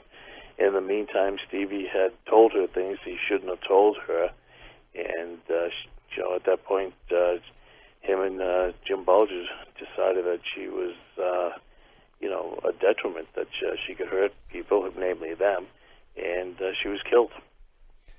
And you were at the scene. I mean, you didn't participate in that murder, but you were at the scene. Well, I was there. I met Jim Bulger earlier that day, and we went down the house, and I asked him what was up, and he said, Stevie's bringing Debbie by. And I knew the house was up for sale. We had two bodies down in the cellar already, and so we had to maintain control of that house, and figured we was going to buy the house for Debbie. So I really didn't think too much of it. And then when she walked in the house, Jim Bulger immediately strangled her, and then Stevie put his head on her chest and says she's not dead yet, and he put a rope around her neck with a stick and twisted it, and she was killed and brought downstairs, and I went downstairs and dug the hole, and that's where she was buried. There was another murder that's portrayed in the movie dealing with Hialeah, and I remember reading that you had problems with how that's portrayed. This guy who's murdered, I think, in Florida. Well, he was actually murdered out in Oklahoma. Oh, that's right. He bought World Hialeah. The scene is they have myself, Jim Bulger, Steve Fleming, Johnny Monterano, and his fellow Brian Halloran in an outdoor cafe down in Miami. And basically comes down to they're discussing taking out Roger Wheeler. And supposedly they offer this guy Halloran, the job. And Jim Bulger in the movie now, he notices his demeanor, and he, basically says, forget about it, Brian, forget about it. And in the meantime, John Callahan had handed me a bag with $20,000 in it. And Whitey says to me, he says, Kevin, he says, give Brian the bag, the money. And he tells Hal, and that's to forget about what he heard here. Well, the fact of the matter is I was never down Miami. I was never involved in the Roger Wheeler murder. And I didn't know about it until years, exactly how it went down until a couple of years later. So they have me involved in the conspiracy to kill Roger Wheeler when I wasn't involved at all. It shows in the movie and in what you've written that you guys made a ton of money. But, I mean, can you even put an upper number on it? You have any idea? It's in the millions, I guess. Yeah, I would, safely say in the millions, tens of millions. There's part of it that I couldn't understand about where Bulger somehow gets on a winning lottery ticket. Did he rig that? How did that happen? No, that was actually a true story. Matter of fact, when I made my deal with the DEA and the state police, I actually had to take a lie detector test on that, and I passed it. They couldn't believe it. They always thought we rigged it. No, a friend of ours, he bought like 15 lottery tickets, season tickets, and we went to give him the money. We're going to give them out as gifts to people that just worked around the store where we were. And maybe just have gifts on hand in case you forgot someone. You see him, you give him a season ticket. So my sister got one. My ex-wife got one. Different people down the store got one. And this fellow gave one to his brother. And when we gave these season tickets out, we said, no, if it hits, we're partners. Joking around. You don't know what ever really thought anyone would hit. It was more like just a nice gesture to give someone a gift. And I think it was July '91. One of the fellows hit. Matter of fact, the fellow who was buying tickets, his brother hit, and, we all split in it. It was like $90,000 or something like that? No, it was. I wish it was. It was $14 million. Okay. The FBI, in one of the interviews you did, you criticized the movie because the FBI was there as consultants to the film, and they come off, except for these two agents who are, indicated as they're the main guys who were connected to your gang, and the other guys were in the dark. Is that accurate? No. Jim Bulger was receiving a lot of information from a lot of different directions up in that FBI office. I mean, he used to tell me, I get 6 agents I can call at any time. They'll get in the car with the machine gun with me. I mean, we knew we were getting information. I heard names for years of information from agents that were giving information to John Conley, and he was passing it on to Whitey. So, and he was, Christmas time and other times, he was giving out gifts to these people because they were given information. It just happened that they used John Conley as the conduit to deliver the information to us. In the movie, of course, there's this new prosecutor comes in, and he's astounded that the Bulger and the Winter Hill gang has been getting away with all kinds of stuff over the years, and why hasn't anybody busted him? Was it like that? I mean, at some point, it must have been obvious. He came in, and he was a pit bull. He would not let go, and everyone that was up there was telling him, "No, there's nothing here," and he would not quit. He just kept on going on and on. And finally, what happened was he got some of the bookmakers, some of the bigger, larger bookmakers, and he basically arrested them on a RICO charge and stuff, and they made deals and they gave up information, and it led to Whitey Bulger and Steve Flemmy, and it's like pulling on a thread that everything started unraveling, and they got all of us on different charges. For a while, though, you guys figured you can get away with anything. Well, we were getting away with anything. I mean, we were hearing about investigations before they even started. We knew what they were going to do. I mean, Jim Bulger had contacts in Boston Police, Quincy Police. He had one guy at the DEA. He had a real important guy in the Mass State Police. He had the FBI. So he had it covered all around. In your book, Hunted Down, you sort of trace his road, where he goes. Is that pretty accurate? Based on, I mean, I know it's a novel, but is it pretty accurate about where he went while he was on the run? Well, it's based on my knowledge of where he traveled. 1994, right before he actually went on the run, where he was traveling to, throughout Europe and everything, and throughout the United States. So it's based on my knowledge of where he did go. So he knew something was coming down, so he goes and stashes money all over the place, IDs, money. He's getting ready for the inevitable. Well, he actually, this is how smart the man was. He actually started doing that in 1985, establishing IDs and, getting credit cards and different forms of ID to back up his main ID, like the license, So he was doing that for a long time back. But in 1994, there was a grand jury convened. We were getting information what was going on in there. And he was, in that year, 94, he was traveling a lot then. And, basically it was pre-Lamb. He was probably deciding where he was going to go and making sure, that he had a smooth trip wherever he went. He would have money and everything there. And in December 23rd of 94, John Conley come down to the store to me, the liquor store, and he told me that there was indictments imminent, that they were going to pick them all up over the holidays. I told Jim Bulger, and he was immediately gone. And Steve Flemmy hung around. He thought he had time, and he got arrested. But Jim Bulger was gone approximately 2 weeks before the indictments even came down. Were you in touch with him? I mean, I've read different accounts of it. Were you in touch with him while he was on the run? I was in touch with him the first 2 years while he was on the run, 95 and 96. And then late 96, November, was the last time I talked to him. That was in New York City. And then a couple of months, 3 months or so after that, Steve Flemmy took the stand and told everyone that him and Jim Bulger were informants. And I think that, Whitey Bulger, Jim Bulger knew what road Stevie was going, where he was going with this, because he was in prison at the time, but there was a lot of hearings in front of the judge, and he stopped contact with everybody back here. There's a scene in the book, Hunted Down, there's a scene where Bulger and his girlfriend Kathy are driving in Louisiana. He's got a fake ID, and a cop pulls him over, and he's just about to check the ID, and as it turns out, that ID had been violated. Somebody gave it up. Is that based on truth? Yeah, his first girlfriend that he was with for 30 years, she actually gave it up to the FBI, and it was about 10 days before I could tell him I was in contact with them to let him know that the ID was compromised. But he did get pulled over in Louisiana, and actually he had a pistol on him.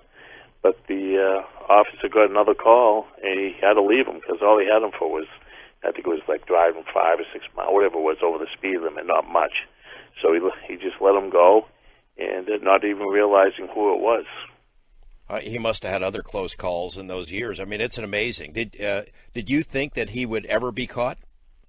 No, he was gone so long. I never thought he'd be caught. He's a very intelligent man. He's very low profile. He doesn't have any bad habits. And the truth of the matter is, I was wishing that he was never caught, that he just died out there. Everybody had their own theories. It was like for Osama bin Laden. In fact, he was number 2 on the most wanted list with bin Laden, right? Correct. Yeah. I mean, I didn't want him caught for selfish reasons, basically because I knew it was going to be a zoo back here when they caught him. Well, I imagine part of you didn't want to have to testify in court with him sitting across the courtroom. Yeah, I mean, it's hard to explain, but, I was around them for 25 years. I mean, he was like an older brother to me. And it sounds funny, but a lot of times he didn't want me getting in trouble. It was all right for me to do things with him, but on my own, he didn't want me doing things, and, he didn't want me in trouble. And, I had a lot of good times with him. I had a lot of laughs with them. And, it's hard to be around someone for 25 years and not have a real close friendship. And then when I found out that they were informants, I mean, I was devastated. I couldn't believe it. How tough was it for them to get you to cooperate? I mean, they had to work on you for a while. No. Well, I mean, in '97, I found out they were informants. And, I mean, it was hard for me to accept, but finally I did. And then over the course of time, I was getting all the paperwork.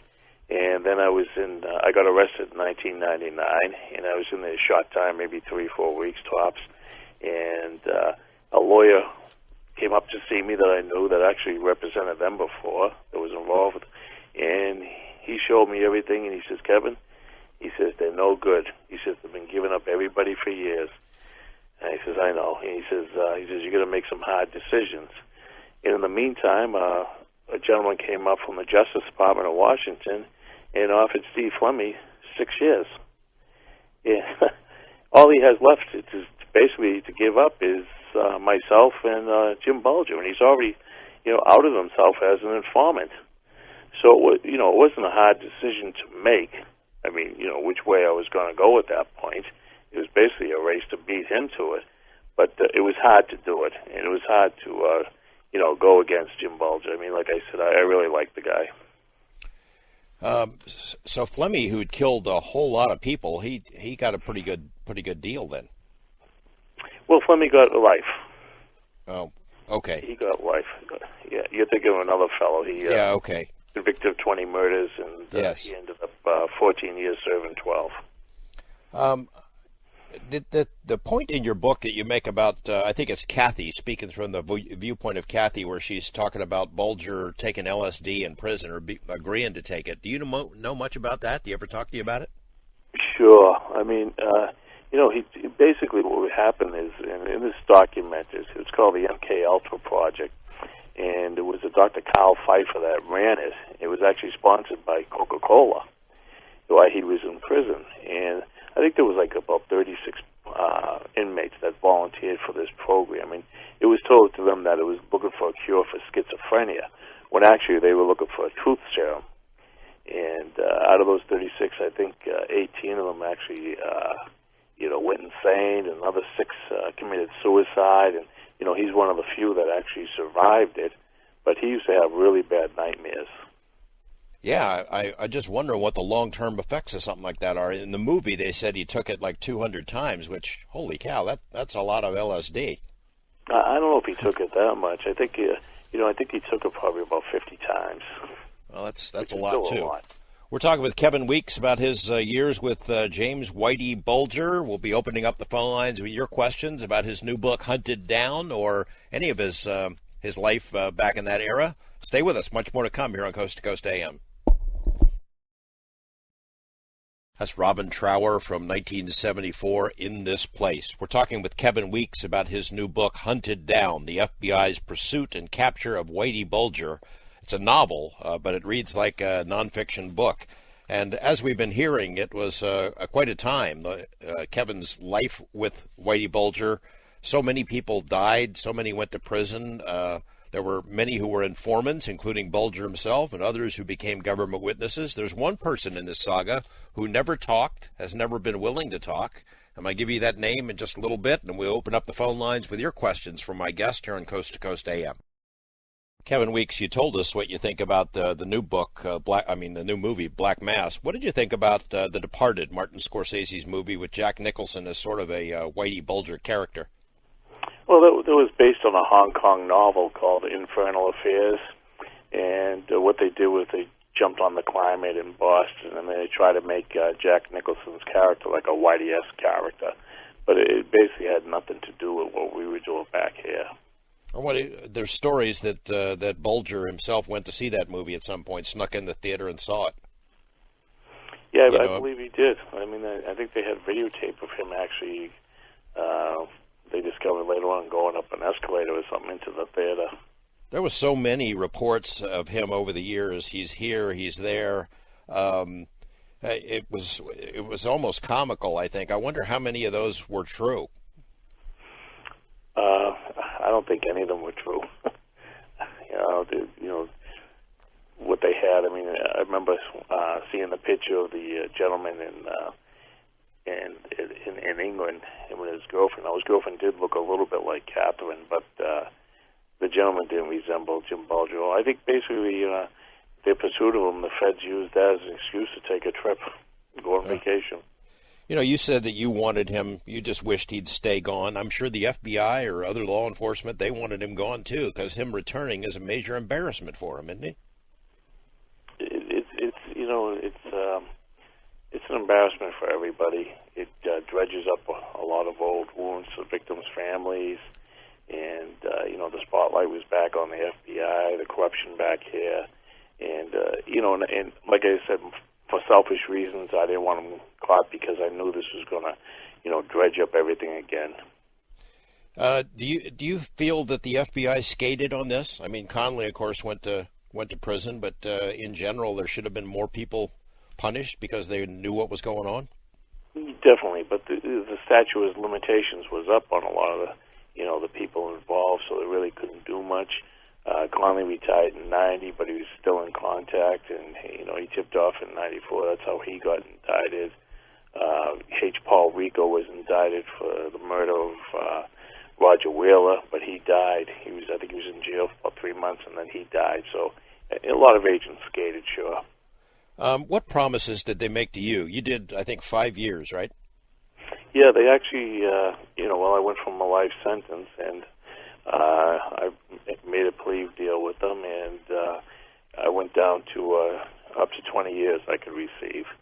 And when I went to get sentenced, the judge said to me, Mr. Weeks, every 2 months, he said, I hope I did the right thing, and good luck. What's your life like now? Do you have to look over your shoulder? No. I live right back in South Boston. We'll have a lot of friends here.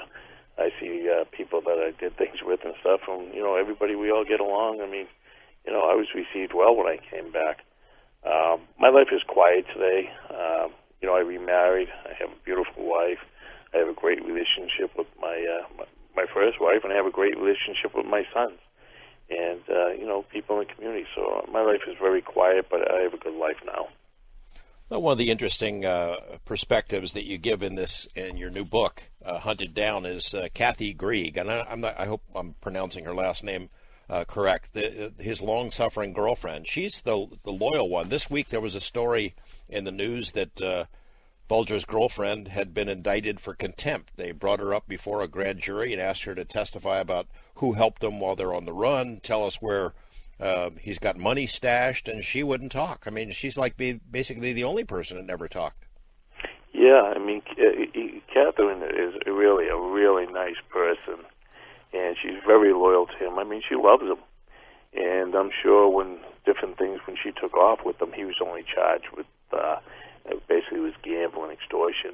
Later on, the murders came out, and I'm sure he told her that he didn't commit these murders. That Johnny, Stevie, myself, we did it. It wasn't him, and she chose to believe him because she loved him. And then when she got arrested, and she went in there, and I think she was sentenced to 8 years. And she probably didn't like the way the case went with Jim Bulger, that he wasn't able to present his defense, that he had immunity from prosecution. And she doesn't want to cooperate with them at all, help them in any way. And in a way, I can't blame her, because she feels that he got no justice, and she hasn't said anything, and she won't say anything. I mean, it's a love story. Yeah, it is. It really is. And I'm telling you, if you met her, she's just a beautiful person. She really is, and she loved this man. There's an exchange that I saw you had with Ed Bradley of 60 Minutes when your first book came out, where they were asking you about a plot to kill, I guess, a Boston columnist named Howie Carr. So you had two scenarios. One was a bomb, and one was just to shoot the guy, right? But it never happened. Well, one was a basketball C4, and we had 17 kilos, which is about 37.5 pounds, 37.4 pounds of C4 that was given to us by an FBI agent, believe it or not. And we had detonators and everything. So we were just going to fill one of the basketball, put it in the driveway so it looked like a kid's toy, and when he come out, detonate it. I mean, what happened was he was writing these articles, and he wrote one article in particular, and Jim Bulger didn't like it and decided to make him a hobby and to kill him. I know Ed Bradley was kind of pressing you on it. You really don't like this guy either. You know, he's made a career on the Bulgers, and you know, in all the years we did things, and in a whole life, he's like a grain of sand on the beach. He really didn't matter to us. It was just, you know, we had downtime, and like I said, Jim Bulger decided to make him a hobby. Bulger's brother, you know, he's in the movie, it's portrayed. People have had trouble believing it over the years. His brother, the most powerful politician in Massachusetts at the time, how he could not know. But I guess it's possible to separate that you didn't want to know what your brother was up to. He probably did know some of it, but he never intervened to help Jimmy Bulger with law enforcement, to your knowledge, right? No. You know, I imagined that, you know, I know for a fact. I was up the house, I don't know, hundreds of times. I mean, he loved his brother. You know, they loved each other, and you know, the family is very close. But he never discussed any business on the street up there with his brother or anything. It was always about, you know, the kids, about education, about what was going on, you know, in the country, things, normal conversations. I imagine Bill Bulger lived in the town, heard things about his brother as far as the rockets and everything. But as far as murders, I think he chose not to believe it. You know, he's a very religious man. I think he chose not to believe that his brother was capable of that. I mean, it sort of brought him down, even though he wasn't involved. It sort of rubbed off on him. I guess he was at University of Massachusetts or something and had to resign.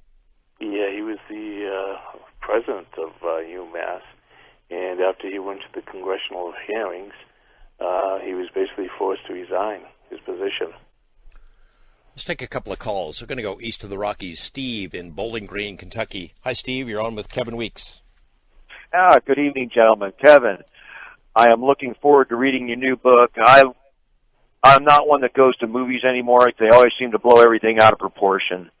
And just from the previews that I saw, it didn't tweak my fancy, so I wasn't going to bother to go see it. I'd rather read something that somebody has been involved in rather than something that movies are trying to put together. And do you know if your book will be coming out on audiobook at all? I do not know that. I know that's in negotiations, but as of this point, it's not out in audio. Okay. Well, I greatly appreciate y'all. Have a very good morning, guys. Thanks. We're going to go on the wild card line. Jocelyn in Wisconsin. Hi, Jocelyn. Oh, hi, George and Kevin. I was wondering, I saw the movie Departed with Jack Nicholson, Martin Sheen, Mark Wahlberg, Leonardo DiCaprio. Wasn't that based on your story? Well, no, that was based on a Hong Kong novel. It was called Infernal Affairs, and they made it into a movie, and they tried to jump on the climate in Boston, making Jack Nicholson a Whitey-esque character, but it wasn't based on us at all. Oh, okay. I wasn't sure because it sounds very similar to what you're talking about, you know. Yeah, I think they were trying to cash in on the notoriety of Jimmy Bulger. Thank you. Thanks for the call. You know, when he was caught in Santa Monica, he had something like $800,000 and 30 guns. And what caught our attention is a a couple of those guns had been purchased here in Las Vegas at a gun show. So I can imagine if he lived that close to Las Vegas, he must have been in and out of here at some point. Or do you know? Oh yeah, he traveled to Las Vegas. He traveled to Reno, and he traveled all around the Midwest. Chicago and everything. I was surprised because they got him down. So when they arrested him, they got him in the garage, and it was a good thing they caught him in the garage because he used to say all the time, "Let's go to hell." We'll all go to hell together. And I think if they had taken him in that house, I think there would have been a shootout. I'm positive there would have been a shootout. He wouldn't have went down like that. So he's the real deal. I mean, he's a tough guy. Oh, he'd rock and roll in a minute. If he had a gun on him, and he would use it in a second, he would not hesitate. Were you surprised on some level that they got him, only that they actually wanted to get him, that somebody wanted to bring him back? Because, as we said, a lot of people what happened was a lot of the people in the FBI office, after they retired and due to attrition, you brought new agents and stuff, and I believe the new guys that came in wanted to get him. But they really didn't catch him until the last year when they actually brought the U.S. Marshals in on the investigation. And that's what they do for a living. They hunt fugitives. And once the Marshals were brought in, the chances went up that they would catch him, and they did catch him. I'm going to take a call from Allison in Portland, Maine, east of the Rockies. Hi, Allison. You're on with Kevin Weeks. Yeah, hi. When Mr. Bulger was caught, I heard something about the fact that one of the reasons he was caught was because he was trying to help stray cat or feeding stray cats or something near where he lived. And do you know if that's true? Well, it was actually Catherine, his girlfriend, Catherine Gregg. Mm-hmm. She loved animals, mm-hmm. and there was a stray cat, mm-hmm. and every day she'd go outside with a can of food and spoon it on a plate for the cat. The cat was homeless and feed it, mm-hmm. and the woman there recognized her. She used to see her feeding this cat and stuff, and she recognized her and called in the tip that led to his arrest. Oh, I see. Yeah, that's just crazy. That's wild. Such an odd thing to be caught for. Do you know? Does anybody know why? Because I know that I read a bit about the movie. I've seen the movie, but I read a bit about how Miss Grieg was supposed to be in the film played by Sienna Miller, and that was all just completely cut or something. There was a whole part with her playing Miss Grieg, and it was all cut. Does anybody know why that happened or what happened with that? I think it was because of time constraints, believe it or not. Oh, just that, huh? Yeah. Okay, well, thanks. Thanks, Allison. Yeah, thanks. Thanks. Kevin, in the book Hunted Down, in the beginning of it, you say something to the effect that this book it provides a more plausible and detailed explanation of what this unpredictable man has done, and you make an allusion to the story might not be over, that it might still have a twist or a turn or two. What do you mean by that? I think, if he ever takes a stand, if he gets a new trial and takes a stand, I think there'll be, a few surprises that came out that he knows. And I don't know so much about people getting indicted, but I think people's names will be tarnished by what he has to say. So I imagine there's a lot of people that don't want him to get a trial. Oh, I would imagine that. Some of the quotes he's been quoted as saying that he would be willing to plead guilty to everything to give his girlfriend a free pass. That's not going to happen, is it? No. What happened was, my understanding is, he said that, but he wouldn't make a statement of facts, and you have to get up and they wanted him to make a statement of facts in the courtroom that he did in fact kill these women and that he was in fact an informant, and he wouldn't do that.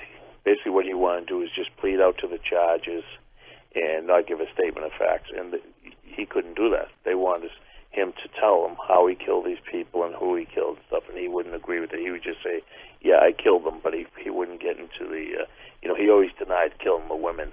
And the only problem with that was I was there when he killed one of them. Can't imagine that he would ever write anything, a book or an article, or he's just not that kind of guy. No, I don't think he wants to cause embarrassment to his family or anything. He's, September 30 turned 86 years old. So, and I don't think people on the outside really have that much access to him other than letters. His lawyer in one of the articles, a guy named Hank Brennan, he was talking about the government prosecutors failing to pursue allegations of corruption and murder against a variety of folks. I think he's talking about government people who had knowledge of this. I mean, not to drive it home too hard, but there's probably a lot of folks on that side of it that deserve retribution of some sort. Well, there's like I mentioned H. Paul Rico and stuff. There's people that are involved in crimes and stuff, and the relationship with the FBI and him. It comes to the point though that the law enforcement can't get back to it because there is a statute of limitations on certain crimes. The only crime really there is no statute of limitation on is murder. Other than that, I mean, they just can't get back to these people. They can't bring them to justice, if you want to call it that.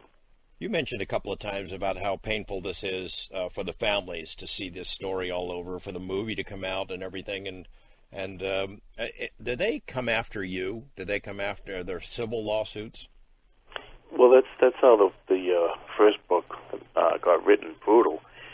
I was in prison and I was being sued for wrongful death by victims' families, and so the lawyers, their lawyers, and my lawyers, they got together and they decided that my only asset at that time was my story, and that I would write this book, and proceeds would go to the victims' families. So that's why the book got written. Yeah, you didn't want to write it at first. It was when you realized you could do a good deed that you could that you decided to go ahead with it. Well, it was twofold. I mean, some money would go to the victims' families, and and to be completely honest with you, when I got out of prison, I wouldn't have these suits hanging over me where they could attach my earnings. You had So, said about it wasn't completely, I wasn't being completely altruistic, and right. It served two purposes. You said that people had sort of welcomed you back to the neighborhood. Are you able to work, or are you okay financially? Oh, sure, yeah. I've been in the laborers union for 8.5 years. Well, that's right. The book is dedicated to somebody who was. That was the earlier book. It was dedicated to somebody. Yeah, he was dedicated. He was actually when I came home, one of the only people that would give me an opportunity at a job with business agent was because most people would hear my name and they get scared that I was going to do something, go back to my own ways, my old ways. So everyone kind of, as far as hiring me, ran away. Yeah. We're talking with Kevin Weeks about his new book, Hunted Down, the FBI's Pursuit and Capture of Whitey Bulger. When we come back, we go back to the phone line. Stick around.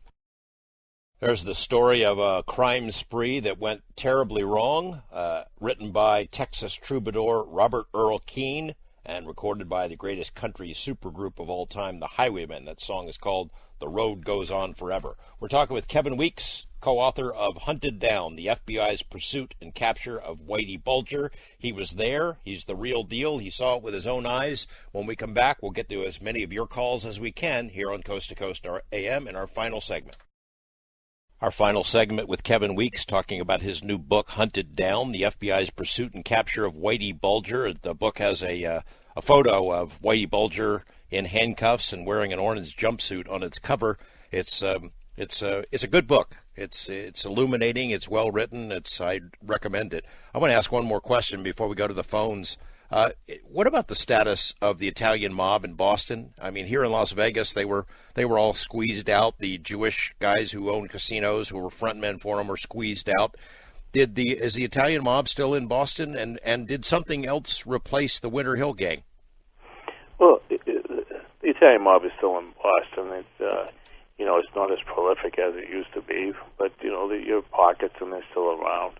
The Irish mob is it's decimated. I mean, and the difference is that the Italian mob, it keeps on going on from generation to generation, whereas the Irish mobs are usually one generation and that's it. So when Bulger left, nobody moved in to take over his rackets? No, when he left, then I took control of it for about 4 years. And then, I got arrested, and then it's disjointed now. It's kind of like, there's small pockets of people doing things, but it's more like disorganized crime than organized crime. Right. We're going to go east of the Rockies. Greg, there in Boston. Hi, Greg. You're on with Kevin Weeks. Good morning. Good to talk to you, folks. I had a rhetorical question about the Irish connection. We've got Ireland, okay? You got Kennedy, Kerry, and Clinton. They were all Irish, okay? Do you believe that Whitey Bulger might have made a transit to Ireland? And are you familiar with the Bever brothers out of Providence? The what brothers? The Bever brothers, B-E-R-A. No, I'm not familiar with them. Okay. But Clinton was in the White House at the time. I'm wondering if that's where the heads up came from. No, I to be honest with you, I think that John Kerry and the Clintons are just Irish in name only. Okay, thank you. But there is Kevin, there is a sort of an Irish connection that's mentioned in the movie. I don't know how true it is about Bulger spending a bunch of money to provide arms to the IRA at one point. Oh, that's true. We met with this fellow. He came over from Ireland. He was, one of the top guys in the IRA, and he brought this movie with him, which we watched about the bar and Triple O's. We had a small gathering of people, and it basically was about the brutality the British soldiers were heaping upon the Irish civilians. I mean, these non-lethal bullets that they had, they're probably like a good 4 inches and probably an inch in diameter, and they was basically fracturing skulls and killing people, knocking their eyes out and everything. And we saw this and how they were being treated over it. So, we joined the cause, and we gave a lot of money. We sent over, and we sent a lot of arms over there to them. Was it intercepted? At least some of it was. One boatload? Some of it was. I mean, in the beginning we got through different weapons and everything. The one big shipment was the Valhalla. We sent over 7 tons of weapons. And there was a fellow over in Ireland. He was part of a cell over there in the IRA, and he saw this activity going on a boat called the Mamali-TV. The Mamali-TV was in dry dock for about 6 years, and all of a sudden they're making it seaworthy. And he notified the RAF and British, and they intercepted the Valhalla and the Mamali-TV with the weapons on it. Yeah, that's what I was wondering as I'm watching that part of the movie, whether whatever was left of the IRA would have helped Bulger while he was on the run. I mean, those are pretty resourceful guys. They didn't all get killed or sent to prison. No, like I said, he cut contact with everybody. Yeah. I mean, actually, there was at one point where there was these 2 IRA guys over here that were actually, putting together the weapons that were helping put together this, this trip and everything. And one of them actually didn't really like Jimmy because Jimmy came up with this idea how they could actually blow up an airliner. Oh. And after he left, the guy looks and he says, "Listen," he says, "we're against the military. We're not against civilians. We don't want to hurt civilians." So they would take the money, they would take the weapons and stuff, but they weren't there to hurt any civilians. They were fighting the British Army itself. Go to the wild card line, KC in Houston. Good morning, KC. You're on with Kevin Weeks. Hey, how you guys doing? Okay. My question is about Richard Klinsky, the Iceman, and the documentary that was on HBO. I was wondering if any of that rings true, or if you know any scuttlebutt, or if this guy's just exaggerating a lot of what he says. Well, and I've talked to different people. He did, he killed a lot of people. There's no question about that. But, he also made claims that were disproven. Like he said he was involved in the Carmine Galante hit in New York. There's a famous picture of Carmine Galante in an outdoor in the back of the cafe with a cigar stuck in his mouth. And he said he was part of that, and he wasn't part of that. And he claims he was involved with the,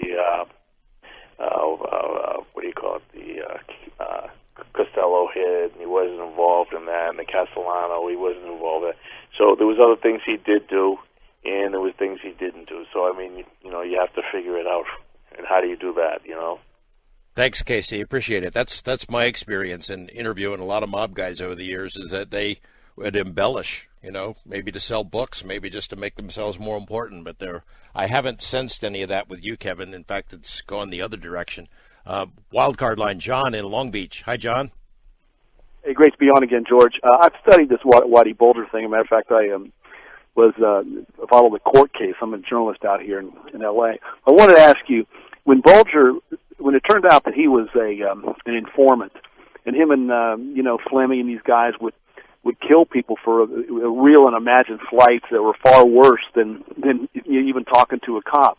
The guys like you kind of think, if I ever find him, I'm going to take him out because he's a big hypocrite for treating people. You know what I'm talking about. He was actually informing when he would have killed somebody for doing, even talking to a cop. If you know what I'm talking about. Yeah. You think he was a hypocrite and disrespectful even in that way? Well, it was hypocritical. It was betrayal. I mean, because everyone, we were friends and we believed in it. As far as taking him out, Steve Fleming was already arrested. He was in prison, so there was no way, none of us wanted to bust in there to get him, So there was no way we were going to get him. And like I said, when Jim Bulger took off and went on the run, and when it came out, he stopped contact with everyone back here. So, you really don't have a starting point where to basically go hunting, where to find him. John, thank you for the call. Appreciate it. Try our first-time caller, Mike in St. Louis. Hi, Mike. You're on with Kevin Weeks. Hello? You there? Yeah, we're here. What's on your mind? Yeah, I was going to ask Mr. Weeks on Stephen Rakes. I was curious why you would go after a guy like him. I mean, he was just finally scraped enough money together to get his liquor store going. And you guys go in and put the heavy hand on him, and I just wonder, how do you, what is the... Well, I'm gonna explain to you what happened there. Stippo, that's his nickname, Stippo. I've known him since we were kids. And, we never got along. I never trusted him. He wasn't well liked in the neighborhood. He did a lot of things. The media portrays him as this victim. Here's the true story. He opened a liquor store. He was undercutting everybody. There's a lot of other liquor stores in South Boston, and they were working on a 30% profit margin. Well, he undercut everybody and started working on a 5% profit margin. Well, he started getting bomb threats. And his father was down there, who was good friends with my father. I really liked Jimmy Rakes. And, his wife, and they were scared. So they reached out to us. His sister, Mary, who was involved with us, came down and met us, and she told them that they were getting bomb threats and they were scared and this and that. So we went around. We spent a week trying to find out who was threatening them. And when we finally found out, by complete accident, the guy that was doing it actually owned a barroom and a liquor store. And we told him, leave him alone. You can't do that. And he says, no, I just let him have some sleepless nights too. And that was it. So we went down, told him it was taken care of, no one would bother him. About a week later, his sister came back down the bar where I was, waiting for Whitey to come in. He came in, sat in the booth. She started talking to him. He called me over, and he says, Stippo wants to sell the liquor store. He says, are you interested? I said, it doesn't hurt to listen. We went down, we talked to him, probably talked to him 3 or 4 times up his house. We came to an agreement on a price, $100,000, and we would carry a note for $25,000. $100,000 was under the table, and we would carry a note for $25,000 to make it look all legit. The night we went up the house with the money, cash, we were there. He had a little daughter, probably about 3 years old. She was running around and stuff. A beautiful little girl, and Jimmy was bouncing on her knee. We gave him the money. He was counting the money out and stuff. And then he turns around to us and says, well, I'm not really so sure, my wife, she really don't want to sell it now and everything. And, it's probably worth more. And we're looking at him. He's the one that came up with the price. And what he was trying to do, because I've known him since we were kids, was he was trying to get us to sweeten the pot. He was trying to shake us down, and it wasn't going to happen. All right? So we didn't approach him. That was the whole thing. We never approached him to sell the liquor store or anything. He's the one that reached out to us to buy it. And that's why he never took the stand in the court case, because they can't put someone on the stand knowing that they're going to perjure themselves. Does that answer your question, Mike? I think Mike's gone. I was unfamiliar with that story, so apparently it's got a lot of attention. Well, he was killed. Matter of fact, he was in the courtroom, and the day before, being him, I basically called him a liar in the courtroom when they asked about that, how it went down. Wow. And the next day they found him dead, and it was one of his business associates, because Stippo had a lousy reputation dealing with people. I mean, he bought countless pieces of property to flip, and the pieces that he couldn't flip, for some unknown reason, they all burnt down. So, I mean, he was investigated for arson and everything else. He's not this, snow angel, the way they want to portray him, like he was this great guy. He was actually despised in the town. So he was killed the day after this courtroom scene. Did you get blamed for it or suspected for a while? Yeah, for the first 3 days, And then they actually found out it was one of his business partners that poisoned him. Are you recognized, at least I guess in your neighborhood you're recognized, but are you recognized elsewhere from TV appearances or from the book covers or anything? Oh, sure, yeah. I mean, it's not easy. Back in May, I was out in Kansas City, and people recognized me, were coming up to me. That's a long way from Boston, Yeah. Down Florida. Down Virginia Beach recently, people recognized me, and I wasn't down there for any other reason but a vacation.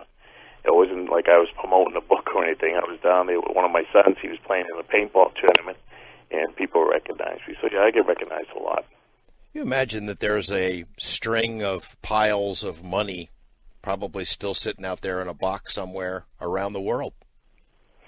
Yeah, I mean, I don't believe that was the last of his money, that $822,000, because I know how much money we made, and I'm sure there's a lot more out there.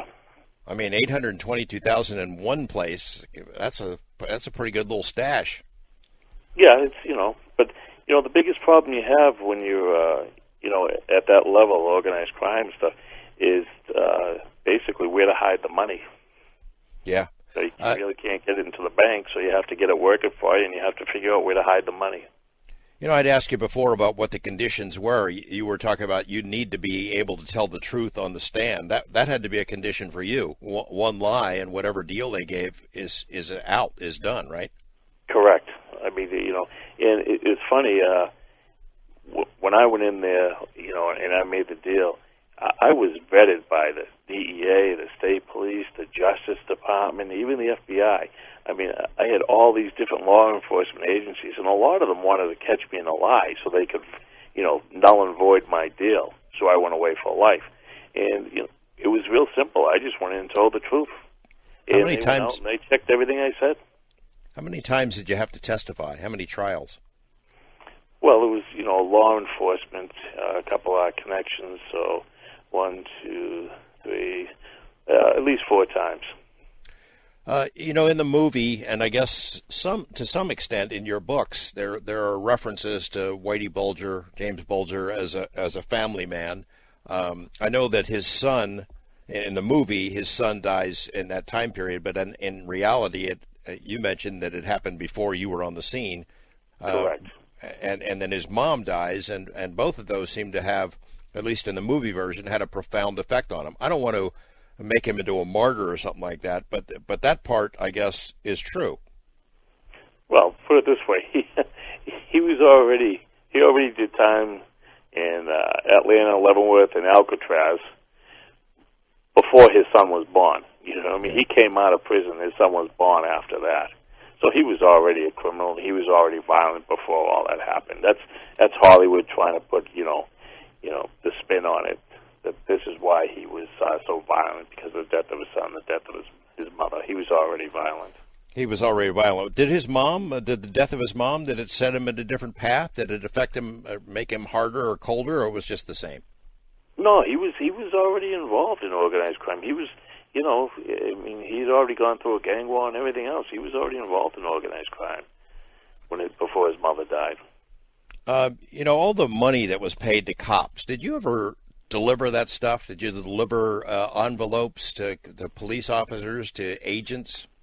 Yeah, on a couple occasions. I gave one agent 2 envelopes. One envelope had $5,000 in it, the other one had $1,000 in it.